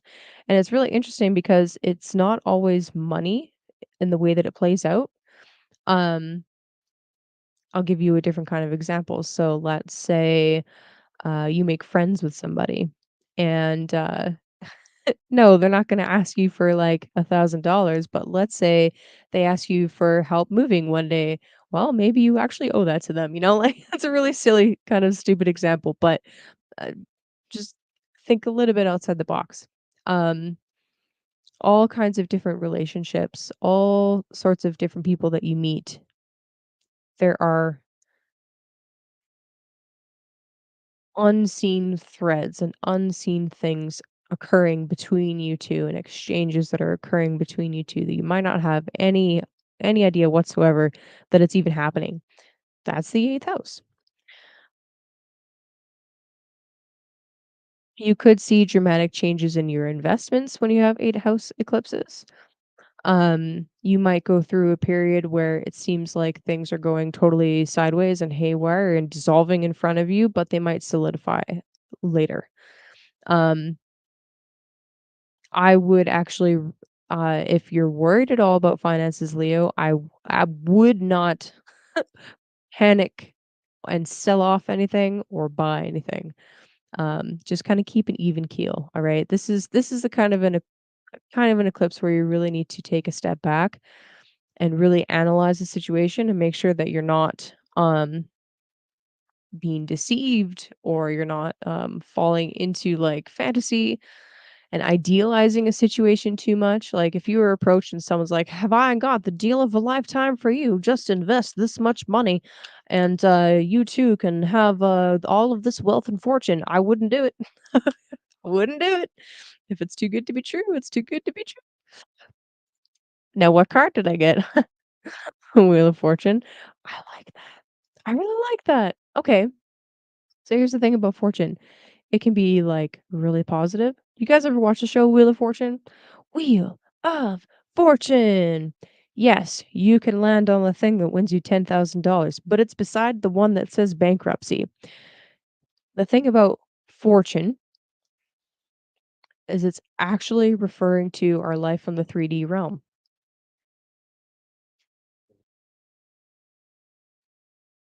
I don't know if my mic picked that up or not, but that's don't worry about it.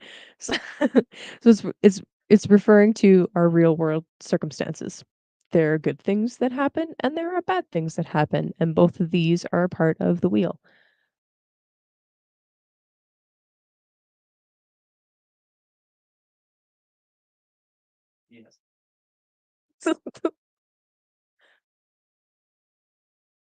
Getting sidelined, sorry. Okay. Shut the fucking door. Sorry, Leo. Okay. So anyway, Wheel of Fortune. I like it though. Um, so no matter what kind of crazy changes occur, keep it even keel, Leo.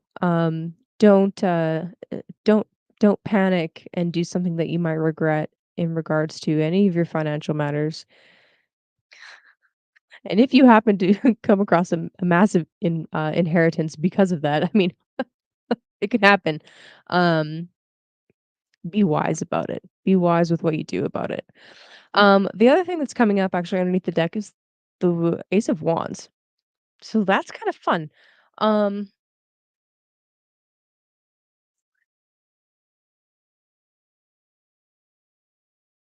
Karmic ties. What kinds of karmic ties do you have with other people that are more passionate in nature that you can now let go of? Keep in mind the meaning of this decan, okay? Double Mars, super Martian, super fucking Martian decan, and it is about sacrifice, the sacrifice for the beloved. What are you sacrificing? What do you want to sacrifice in order to achieve a positive, fortunate outcome? And what kind of ties do you have with other people or things or um, organizations, maybe, that you're comfortable letting go of or that maybe you need to let go of in order to free up more energy? That's the thing about the Ace of Wands. It's like it was underneath the deck. So it's not readily accessible. It's like there's something that needs to kind of happen or be released in order for that energy to be able to like come up and go out. So that's what I have for you, Leo. A Virgo.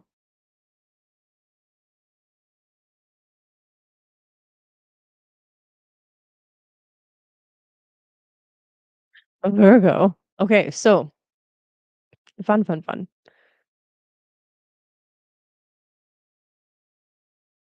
So for Virgo, for you guys, see you later, Jenny.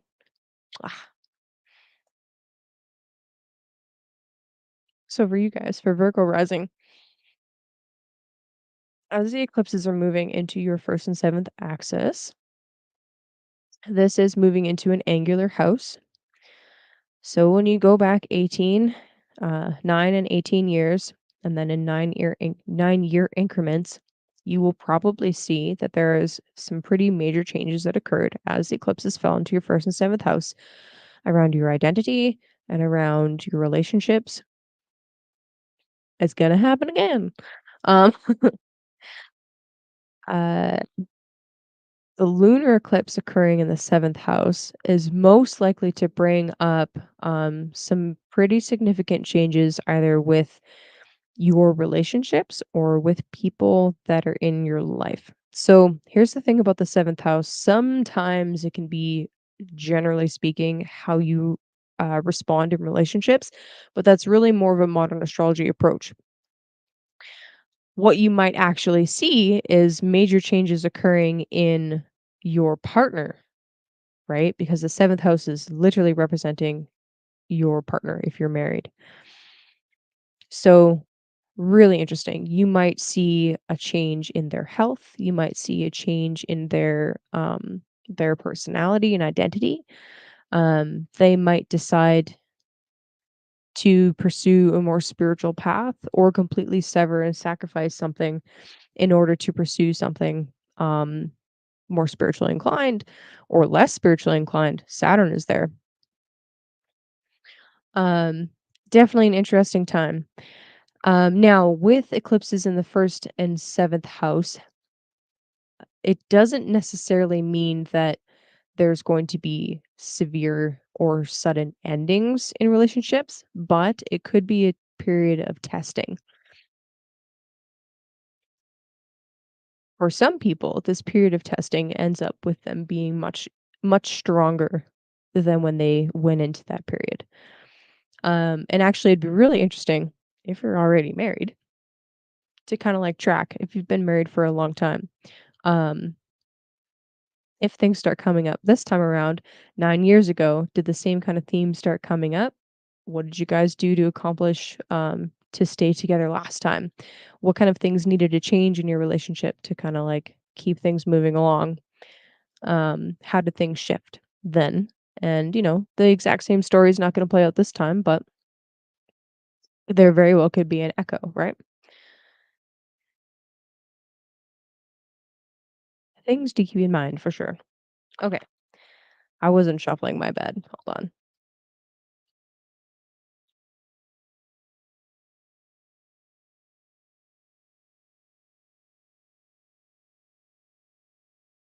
What would you do? What would you sacrifice for the beloved, for your beloved? Now, if you're single, If I'm talking to a Virgo that's single, I apologize, first of all, because you know, it's a totally different scenario then, isn't it? In that case, I mean, what would you sacrifice about how you're living your life right now for a relationship or vice versa? Is that something that you even want to do? Or are you realizing how you usually do that and how you don't want to do that anymore? What I typically see come up with eclipses is we um we notice patterns that have happened before and we decide not to do those patterns again. We decide like, "Hey, that is not how I want to act anymore." So, something to think about. Okay.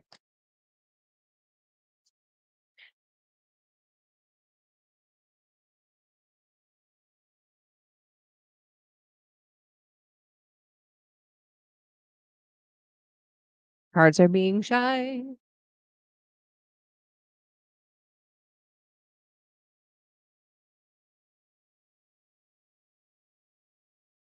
Yeah, Matthew. Not doing that crap anymore. Yeah. And that's really interesting because I mean with Neptune in the 7th house right now, it's like, do you have a pattern of wanting to rescue people? Now that I got a Virgo rising, let's talk. Do you rescue people? Do they have is there a pattern of like codependency that comes up? I really I don't know, I really feel like Saturn going through here is really helpful. Well, I don't mean to be condescending. I'm being serious. I really feel like Saturn is a helpful ally in this because it's Saturn is the power to say no, right? Saturn is boundaries. So I really feel like this eclipse series for you guys in particular is teaching you how to say no when you need to say no. Oh, okay, that's a really cool card combo.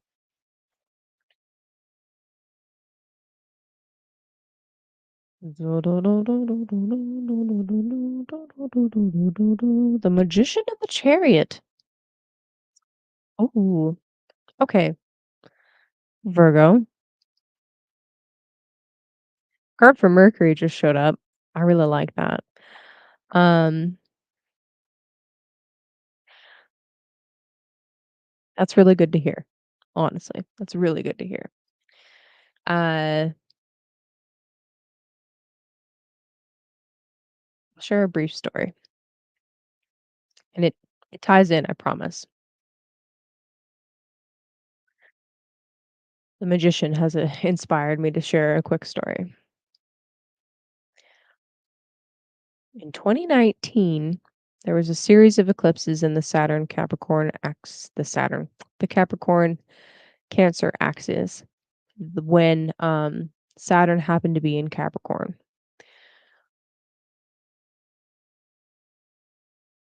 So different sign, but there's a similar kind of echo and energy as the eclipses will be getting closer to Saturn.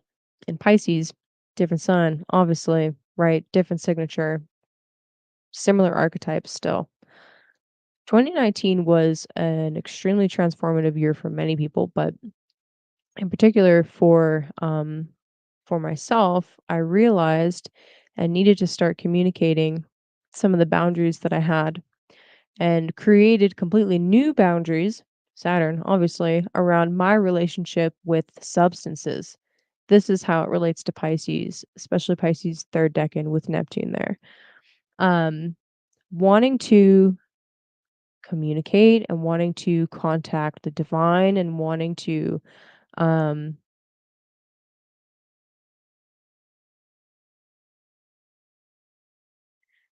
alter perception and alter perception really is a totally valid pursuit. But for some of you, this eclipse series is going to be about um, beginning to say no and changing like Matthew said, your relationship with all kinds of different things. Um, whether it's how you orient yourself in romantic relationships, whether it's the relationship that you have with things that bring you pleasure. Remember, in Hellenistic astrology, the seventh house is actually the house of pleasure, interestingly enough. And the reason for that is because it is literally where the sun dives into the earth. There's a sexual connotation there with the masculine meeting up with the feminine, obviously. Okay, so yeah, I like the magician coming out. I like the magician coming out with the chariot. Um, the chariot is a card of victory. It is a card of triumph. It's the Lord of the Triumph of Light is how they call it in this deck. And I'm reminded about the signature of Pisces and how there is this signature of hope here where, yes, this is an eclipse in a very Martian decan, but we're sacrificing things because there is hope for a brighter future. There's hope for a brighter outcome down the road. Um, so, what do you need to let go of, Virgo? What needs to be sacrificed, let go of, released in order for you to actually make that contact in a healthy way, in order for you to actually find pleasure in a healthy way, in order for you to actually feel that hope that comes with that Pisces decan in a healthy way. I believe in you, Virgo. I believe. Okay. What else do I want to say about that? Mm,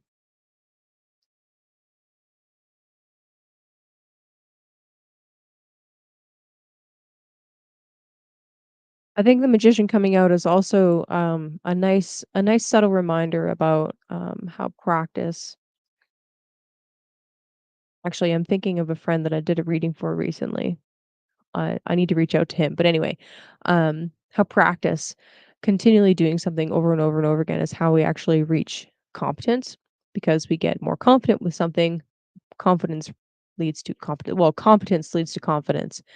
It doesn't come overnight. You have to keep doing it over and over and over again.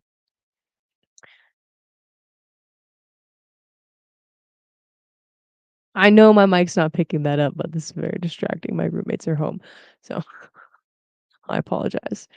Um, fucking assholes.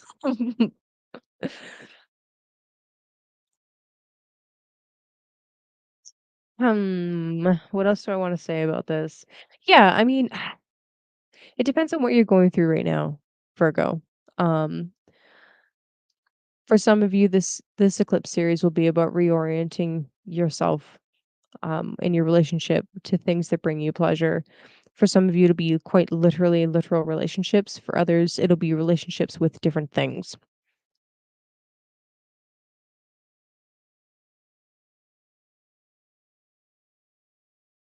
Okay. Libra.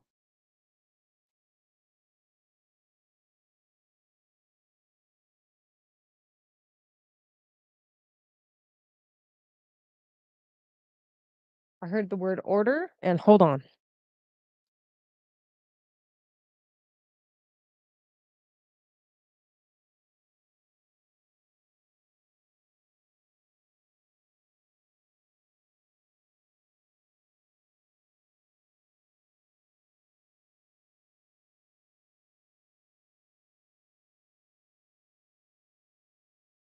Sorry. Okay, maybe they'll leave me alone for like 30 seconds. All right, Libra. Before I move on to Libra, Matthew says Saturn in Pisces is pushing me to relinquish a desire to control others. Ooh, relinquishing, relinquish any reaction to others trying to control me. That's a tough one. That's a really tough one. Um,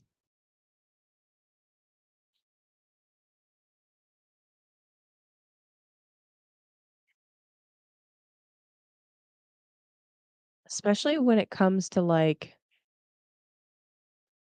wanting to control how others react emotionally. That's a really tough one. So, I wish you luck on that. And again, it's gonna take practice. Um, Especially when you're learning how to do something for the first time or, trying to stop doing something for the first time. It's it's it's not easy, and it's gonna take you doing it over and over again and fucking it up several times before you get it right. Okay, Libra. Libra, Libra, Libra. For you guys, this eclipse series is falling in the 6th house.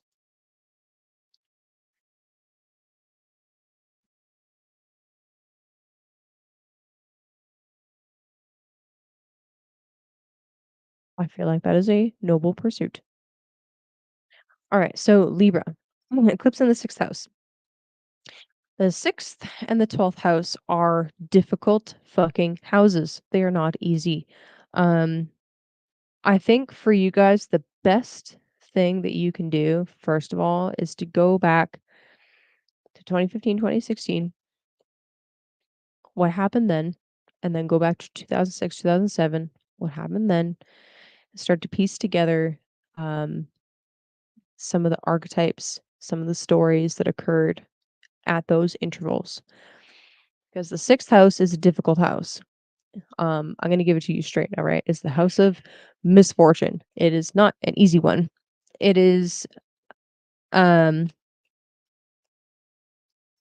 it is about our health. It is about our habits. It is about our toil. So, the 6th house is said to be the things that we do in life that we bleed for, or the work that we perform that we bleed for. On like the most mundane, obvious level, it can be like our day-to-day activities at work. It is sometimes associated with our employees. If you own a business, the 6th house is your employees. Um,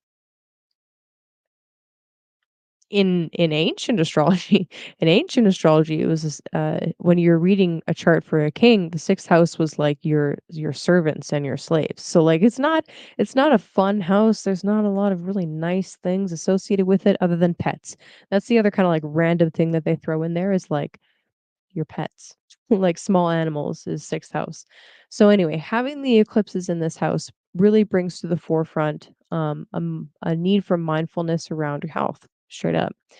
Um, and also like what kind of activities are you performing for work that maybe need to kind of like chill out a little bit. Again, I bring up the symbolism of this Decan of the things that we bleed for our love.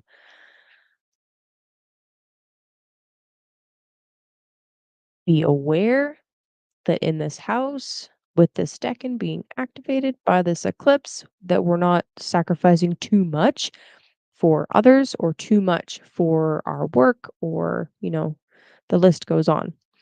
Um, yeah, that's really it. Now, also remember that even though this is a difficult house and it's not the easiest of eclipses, oftentimes if an eclipse isn't aspecting a planet directly, or it's not falling in an angular house, that it's less likely to impact us on a personal level. So even though it's a difficult house and blah blah blah blah blah, it might not be impactful for you at all. So just be aware of that.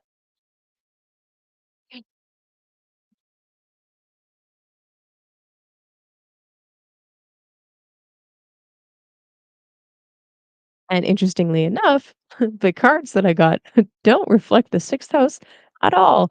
So that's always fun. Okay, so for you guys, for Libra, I got the 6 of Swords and the Emperor.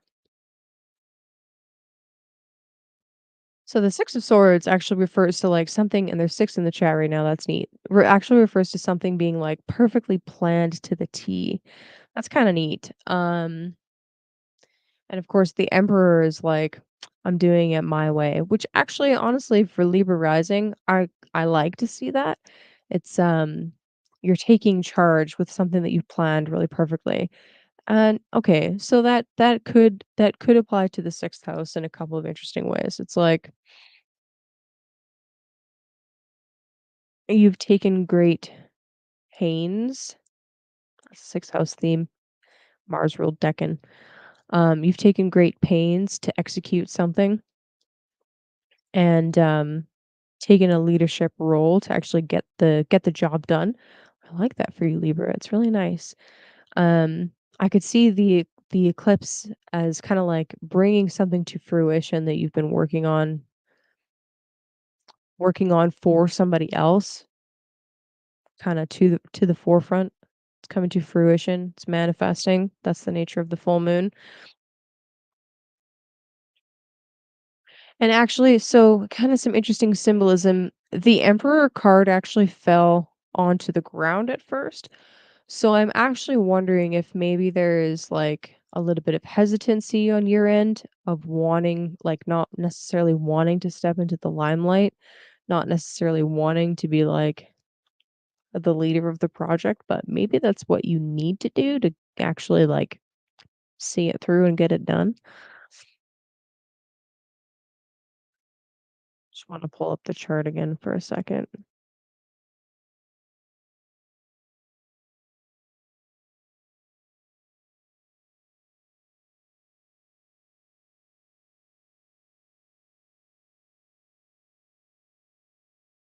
I think actually, so for you guys, Libra, right now with the sun being in your 12th house, I think it's okay if you want to kind of like not step into that leadership role right away. I think that's okay. So what I've noticed quite often with the sun in the 12th house, the sun transiting through the 12th house, is that entire month before it crosses over into your ascendant is like you tend to be a little bit sleepier. You tend to want to like retreat a little bit more. And that's okay. Like that is a natural kind of reaction to a transit of the brightest luminary in the fucking sky being in a house that represents like your subconscious and stuff like that. So it's okay if you're not ready to quite step forward, but I feel like the Emperor card coming out and being present is like you're going to get that opportunity soon. And when you do take that chance to kind of step into the limelight, so to speak, um, take it. Just take it.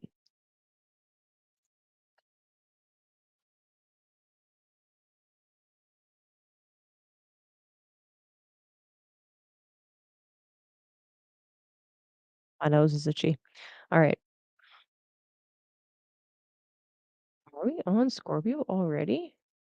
We are. Okay. So Scorpio. Scorpio. For you guys, this eclipse is falling in your fifth house. So the Pisces lunar eclipse falling in the fifth house. The fifth house has to do with our artistic endeavors, our creations.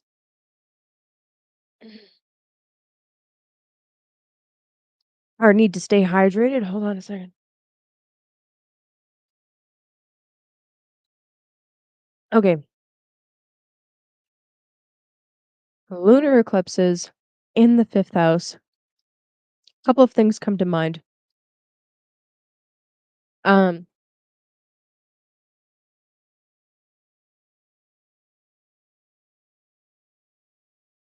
how you view some of your artistic creations might be changing a little bit. So there could be some different art projects or things that you might not actually consider to be necessarily art, but are actually creative in nature still. Um, that might like you might be suddenly inspired to make something, or you might want to put something on the back burner in order to do something totally different. That's certainly an eclipse type energy. For some of you, um, I would advise being extra gentle with the children in your life. Doesn't have to be necessarily your children to be associated with the fifth house. It can be all kinds of kids, really. But just be a little bit extra gentle with them. Keep in mind the extra sensitivity that Neptune brings to the house that it's transiting through. While there's an eclipse right next to Neptune in the fifth house, um, it's really interesting. Actually, you might very well sit down for a conversation with a child that has some serious words of wisdom for you, and they're direct from spirit. Or they're fucking delusional. I don't know. That's the thing with Neptune. It could be either. Um, and yet there could be something very in tune in the nonsense, you know. I would use this energy, honestly, I would use this eclipse energy and focus it into art. With such a strong Neptunian signature with this eclipse, it's like, why would you not want to channel that into something constructive, really?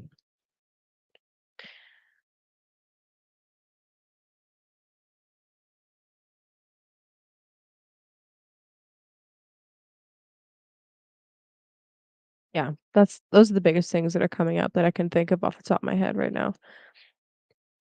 If you wanting to look for what kinds of uh patterns come up with this eclipse, take a look back 9 years ago at 2015, 2016, as the eclipses were happening the last time in Virgo and Pisces, and then again 18 years ago, 2006, 2007. So what cards do we have for Scorpio? What can they expect with this eclipse?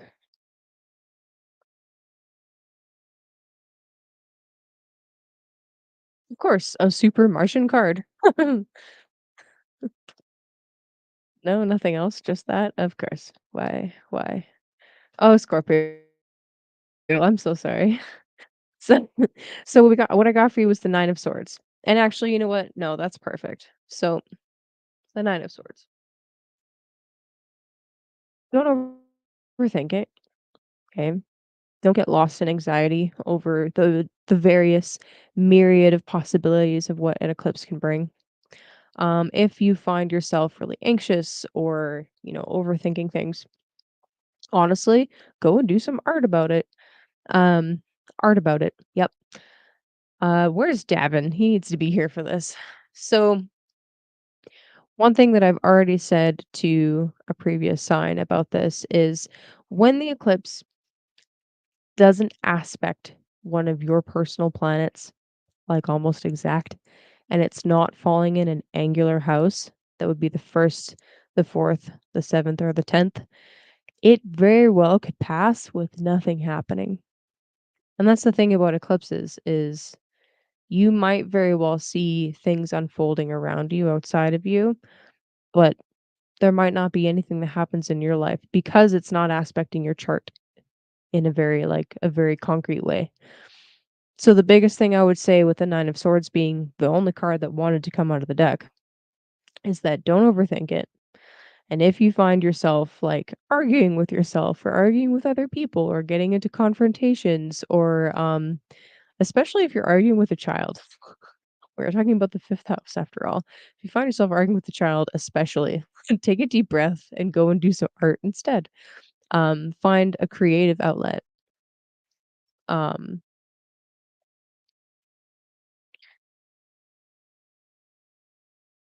take some time to do some work with a different medium than what you're used to working with. Um, lean into the play side of life a little bit more than the analyze, overanalyze side of life.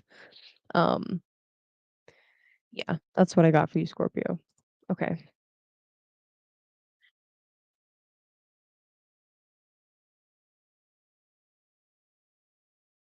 Sagittarius.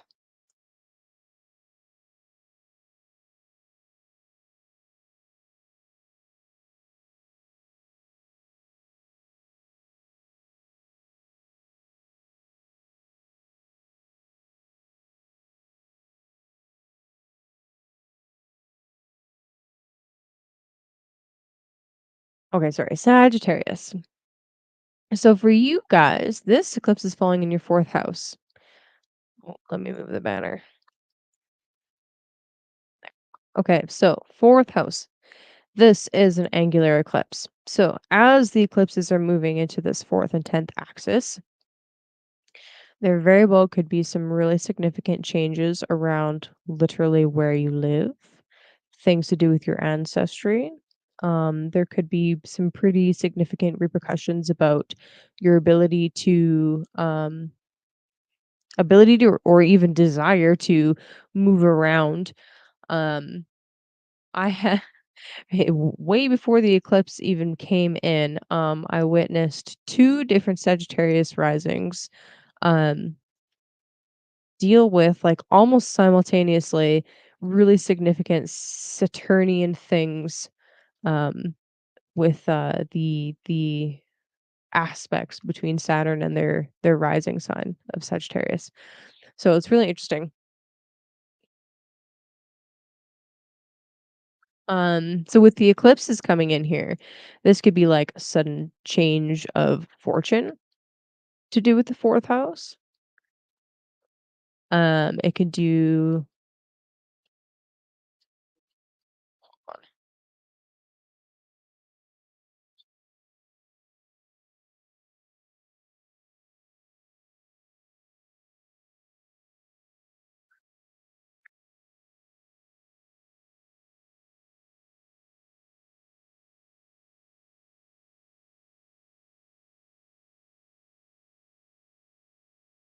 gotta make sure I didn't mess up my sound.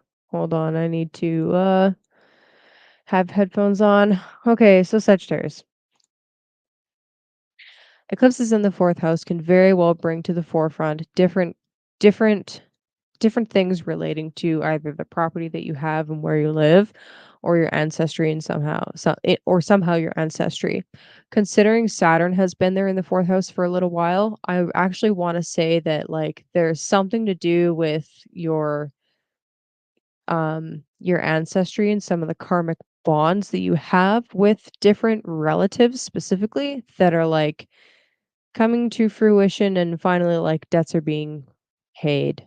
And that's weird because you'd think 8th house is debts, but with it being Saturn, or with the eclipse being with Saturn in the 4th house of ancestry and family, it's kind of like I don't know, there's like this karmic release that kind of happens with Saturn in being involved with the nodes. And with it being in an angular house, I feel like you guys are one of the ones that are going to really feel this strong, very strongly. And that really, it just that I'm also pulling that based on the experiences that I've seen of a couple of Sag risings.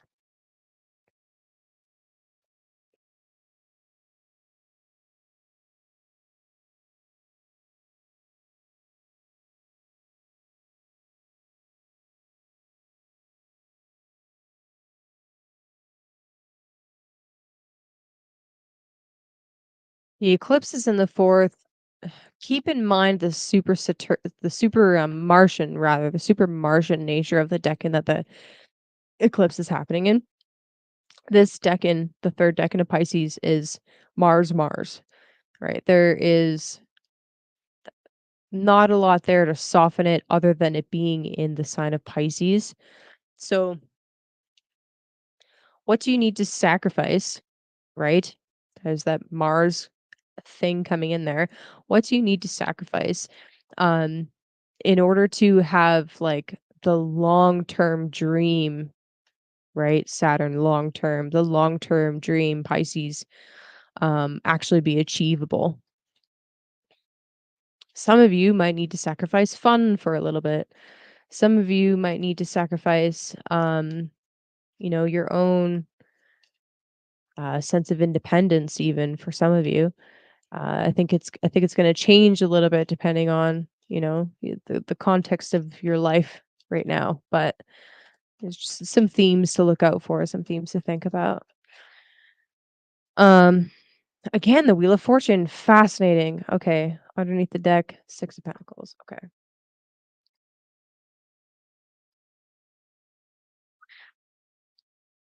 So Wheel of Fortune representing Jupiter actually. Um,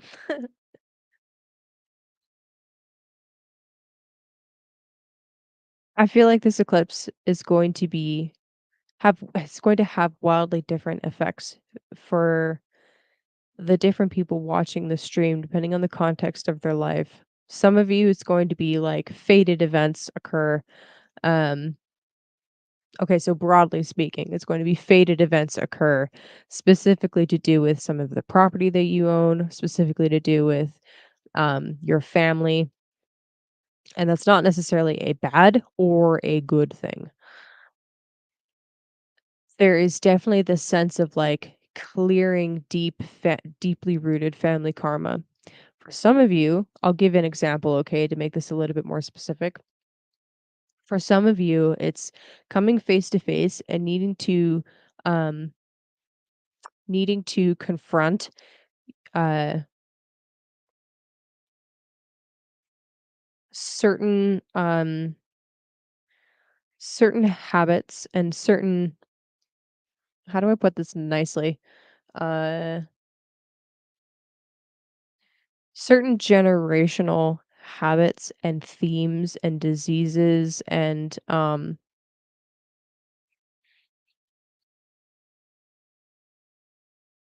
certain things that you've inherited from your family that are ultimately detrimental to your health and well-being in the long term. You're coming face to face with the consequences of those things that you actually can change.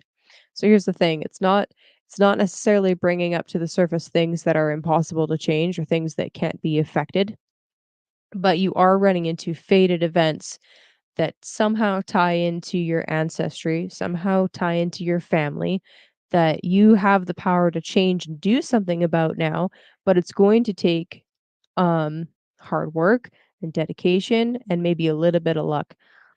Um it's like if you want the long-term material success, if you want the long-term well-being, the long-term hope and joy that the Ten of Cups promises, you have to really come face to face with the horrors and the reality and the root causes of it all. I feel like the eclipse with Neptune in this decan is really bringing to the forefront some of the darker sides of that Ten of energy, right? In the Thoth Tarot, they speak about addiction to, like, opiates and shit like that with the Ten of Cups. It's like, it's not all sunshine and fucking rainbows. Um, pardon my French. Um, Sometimes that desire for a deeper connection and, all of that can lead to escapism, and if you fall into the escapism, and if that's a familial trait, escapism, you're going to come face to face with those consequences, and you're going to need to deal with them. Saturn. So, anyway, got a little dark on you guys, sorry, but, um and if none of that is true for you, congratulations, you're winning the lottery, like, okay. Capricorn.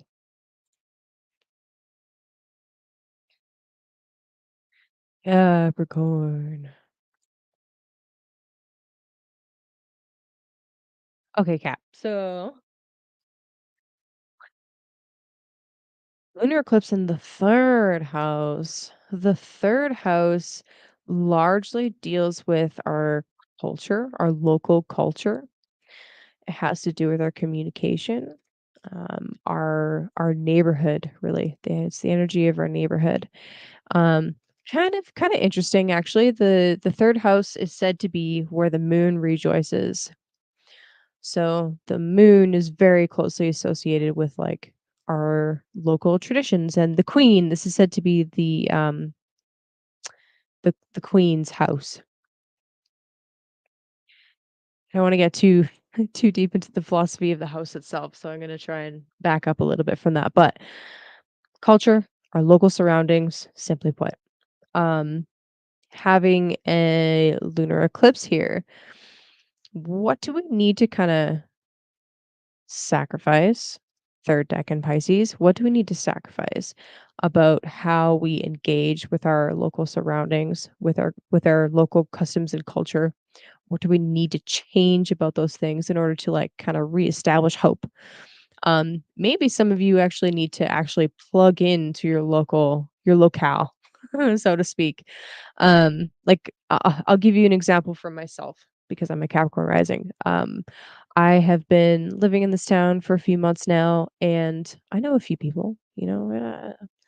I've made a couple of like acquaintances, but I haven't really plugged into any local, like, clubs, and I mean, clubs really aren't my not like dancing clubs, that's not what I'm talking about, I'm talking, like, groups of people that do things together.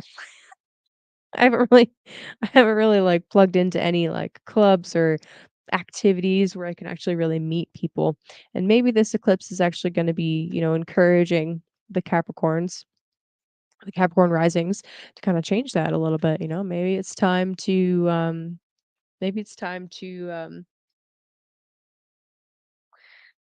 leave one scene because it's not really serving us anymore and, find some new ones that are a little bit more constructive. That's just a thought, just a thought, and hilariously, the Hermit, fuck, m man, this deck trolls me. The I swear to God, this deck trolls the hell out of me sometimes, so I pulled the Hermit. I'm like, "Hey, yeah, I don't really go out. I'm done."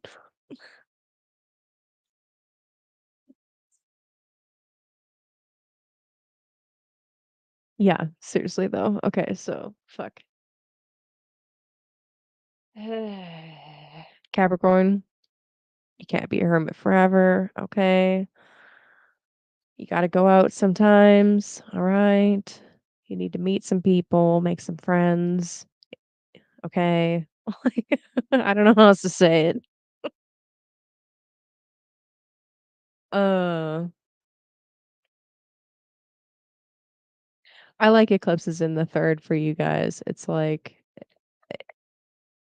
it might very well, like, push you beyond your boundary of what's comfortable, and I kinda feel like that's one of the meanings of this decan in particular is, like, one of the things that we're probably going to have to sacrifice is our comfort, and going outside of our comfort zone is a healthy thing. Um, and there's probably I'm sure that there is a ton of deep wisdom that you've gained from being a little bit solitary and a little bit, reserved and to yourself, 100%. Um, but with this eclipse in the 3rd house, maybe it's time to meet some more people in your in your local environment that are more aligned with the spiritual path that you want to take. That's kind of where I'm seeing this like third ninth axis play out a little bit. It's like, okay, we kind of want to, with the lunar eclipse, something's coming to fruition. So a phase of being kind of solitary is probably what's coming to fruition for most of us. Maybe not all of us, but most of us. It's time to move on from that, plug into some new stuff, and if that somehow incorporates, um, our spiritual path, all the better. Um, Underneath the deck, actually, we also have the Fool. So I like that. I like that a lot. It's time for, like, a new phase to begin for you, Capricorn, and you need to kinda break out of your shell of silence a little bit in order to do that. So, hop 2, let's go. Okay. Aquarius.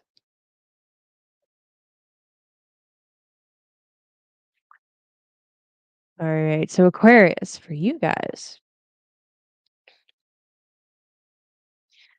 Doo doo doo doo doo doo. So for Aquarius, the lunar eclipse is actually occurring in your second house. Now, the second house has a lot to do with the resources that we cultivate over time. Some associate it with money, and that's absolutely correct, but it can be lots of other things. Um, some of the skills that we gain over our lifetime to support ourselves definitely falls into the second house. So having a lunar eclipse in the second house, um, in the third decan of Pisces with Neptune, I f- the first thing I have to say is a warning straight up. Be very wary about potential fraud. Like don't give out information and end up getting like, don't give out information like phishing emails or phishing texts. I've been getting ton of like fraudulent texts lately, driving me fucking insane. But yeah, yeah, so just be really mindful of that. Definitely like look into the boundaries or the security of all of the things that you bank with, right? Whether it's like making sure that you're using a VPN and a protected browser and you've got fucking the appropriate malware bites and stuff. Don't go putting your information into any sketchy websites. Like this seems like really really simple advice, but I think it's really important for you guys right now. Just be really mindful and pay attention to the very Saturnian things that, keep the things that you earn safe, right? Walls are necessary. Um, like firewalls is a thing that comes to mind. Firewalls are necessary, just for an example. Other things that could come up with a Piscean eclipse in the second house. What else I think of is maybe actually coming to realize that there are certain skill sets that you have developed until now that actually you don't need to use anymore, and sacrificing those in order to kind of like make the room to cultivate something else, right? I'm thinking about the Martian nature of this Decan and the fact that it's about sacrifice and loss and allowing something to go in order for hope, in order to make room for hope. Oh, bunch of cards just flipped around, but that's too many. Actually, it was kind of neat. A bunch of cards flipped around, and the one that was on top was the Princess of Wands. We'll see if she comes out again, but that's kind of cool.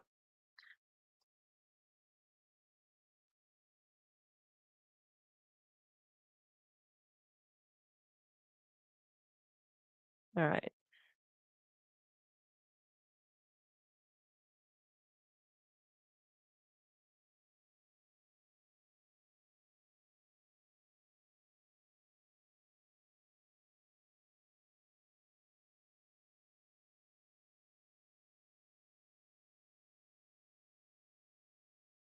No need to be shy, Aquarius.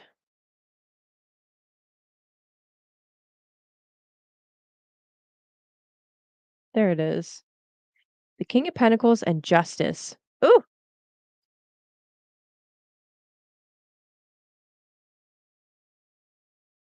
I don't mind that.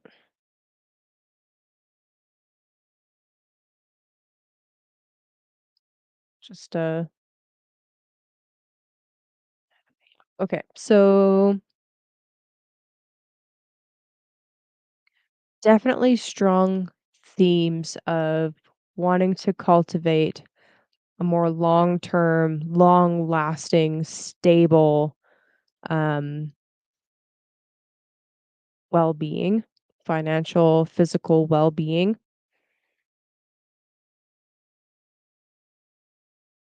So kind of fun, okay? An interesting thing about Saturn and Venus, I have seen Saturn and Venus conjunctions in really wealthy people's charts.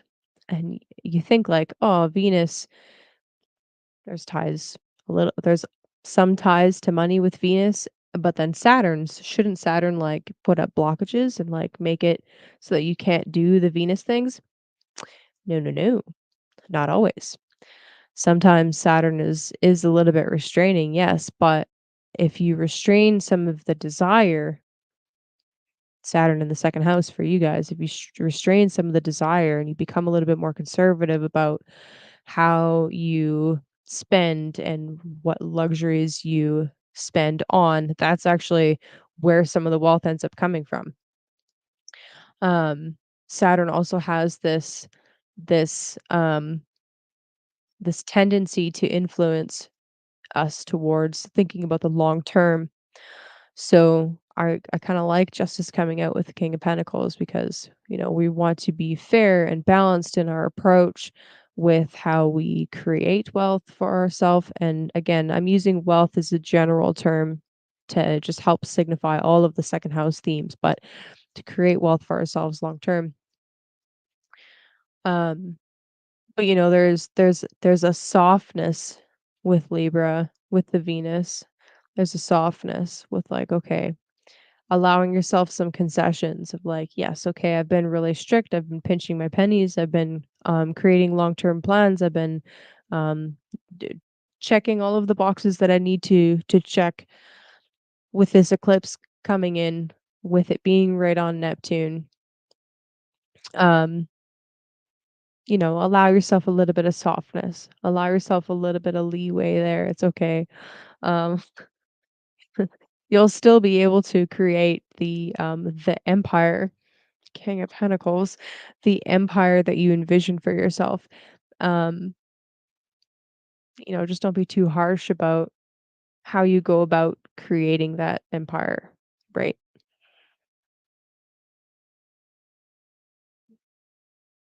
I'm basically telling Aquarius to not be so self-alienating. Sorry, Aqua, I love you guys.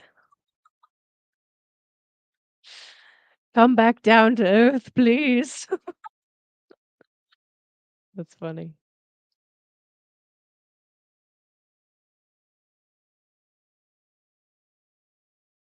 And again, one thing that I want to emphasize again, I know I've said it a few times now, but if you're one of those people that cuts to your sign and then like pieces out, this will be relevant for you. So, um,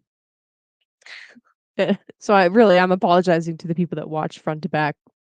You're the real OGs, but um, if this eclipse is not right on top or directly aspecting a personal planet, or it's not in an angular house, you might not see any effects from it at all. Like it might not be a really strong thing in your life. You'll probably see things play out in the mundane in people's lives around you, but unless you have your sun in Pisces or in one of the double-bodied signs or moon or it's aspecting another planet really strongly, you probably won't see really strong effects from this eclipse. So just putting that out there. It could be a fucking nothing burger for most of you. And most of what I'm saying really just applies to Saturn transiting through the second house, and just the desire and the need to bring balance to your approach with that. So just putting that out there for you guys. Okay. Last but not least, Pisces. Okay, Pisces. This eclipse is falling in your first house.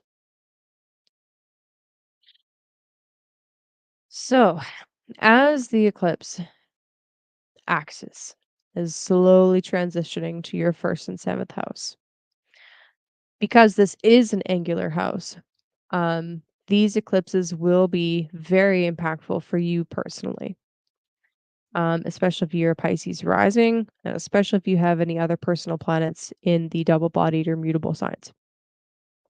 So, as a Pisces rising, this first lunar eclipse rolling through your first house, um, few significations here. The first house has to do with literally your physical body, it has to do with our personality, it has to do with our identity.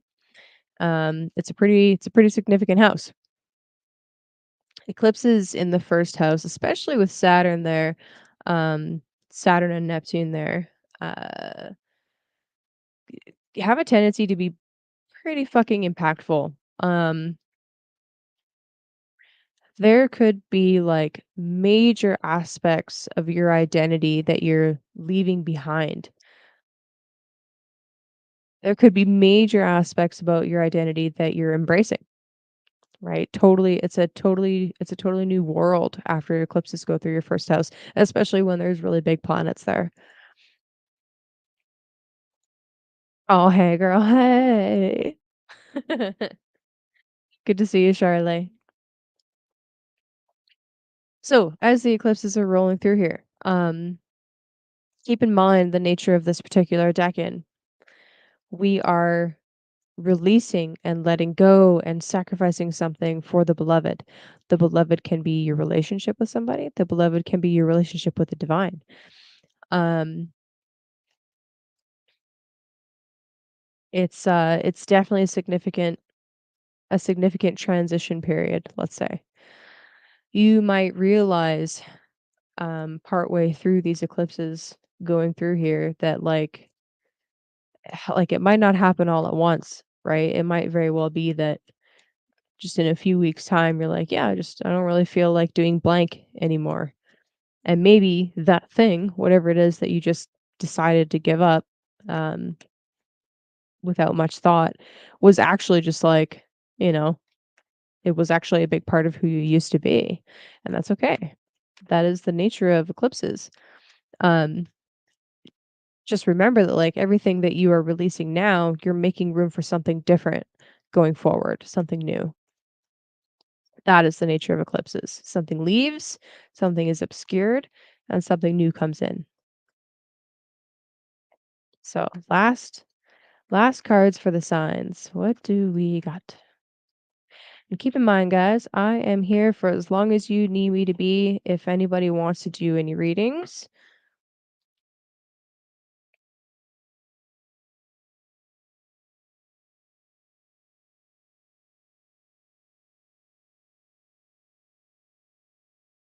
okay. So, Pisces, interesting card for you guys. We got the Seven of Swords. A couple of things about this. The Seven of Swords is often talking about some like perfectly planned thing that we had going on or some arrangement that ends up being somehow sabotaged either through like deception or some outside force kind of comes in and like messes with our mojo, so to speak. Oh, stretch break. Okay.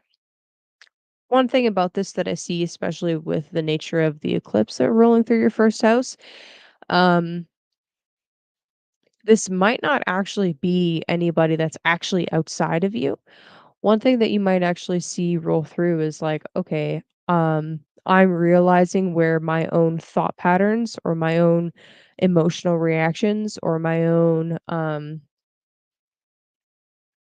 way of conducting my business basically is the thing that's actually sabotaging me and throwing me off center and destabilizing things. Eclipses themselves can bring pretty destabilizing energy, so just be aware of that as it's like the energy is coming through and rolling through.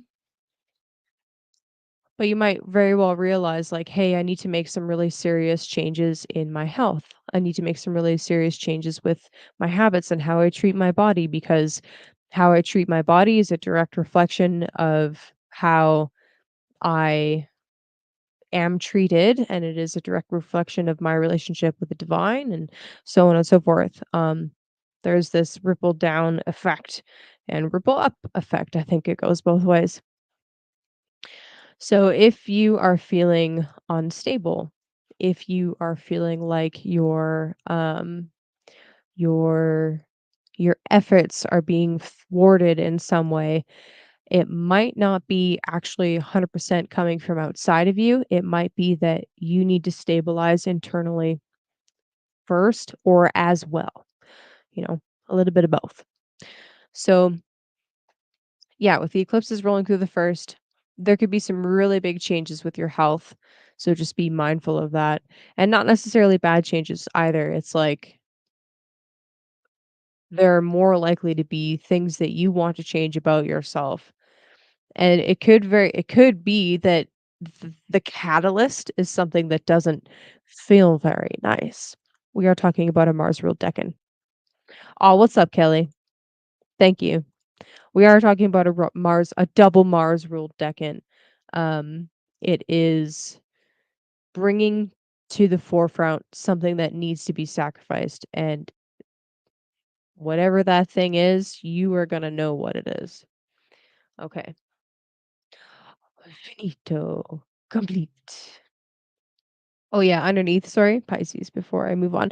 Underneath Pisces is actually the Four of Wands, which promises harmony and celebration. So at the end of this road, there's tunnel. There's a light at the end of the tunnel. I don't know how I feel about that that saying, but there you go. Okay. So that's the 12 signs. We did it. Hey. Uh just under 3 hours. Nicely done, everyone. Nicely done. I didn't get completely derailed, so that's a fucking first, honestly. Um okay. Yeah, so now if anybody has any questions, if you have any stories to share, especially if you're like, "Hey, oh, wait, what are you registering? What are you registering for?" Oh, re-listen. Oh, okay. Never mind. That's fun too. Yeah, go back to the beginning. I made a whole presentation. Go, go, go. Okay. Um, yeah, if anybody has any questions or if you're like, "Hey, wait a minute. I know a thing that happened 9 years ago or 8 years ago." Let me know about it. Drop it in the comments. Um, especially if you can see that theme coming up again. It's like, "Oh, okay, here's a really interesting echo." Um, mine aren't fun. I don't wanna talk about mine. They suck. So, I'm not gonna, but, uh, really good examples, though. Fuck.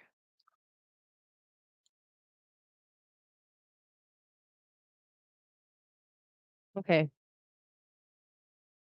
Yeah. I know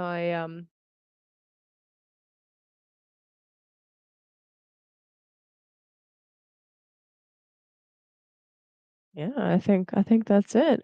Alright, guys, thank you so much for hanging out. I had a lot of fun with this, and I enjoyed making the, slideshow presentation, so I hope that that was of value to you. It definitely helped keep me on track a little bit during my talk, a little bit, so that's good. Um, yeah, my books are open, by the way, so if you want to book a reading, please do, especially if you wanna talk about the upcoming eclipse and maybe, like, some of the patterns that have played out for the past couple of ones, related to this eclipse cycle. I'm down. I love going into that stuff. Anyway, my website, kayleebricana.com. It is linked in the description, or should be anyway. I should double check that. Pretty sure it's there. I don't know if I can open that without fucking this up. Oh, just double check. Yeah, it's there. It's definitely there. Cool. Yeah. So hook it up and yeah. Happy eclipse. If you're in North America, you should be able to see it. Um, sorry, Australia, you won't be able to see it. It'll be during the daytime for you guys. Yeah, that's pretty much it. Okay. Have a good night, you guys. Peace out. Bye.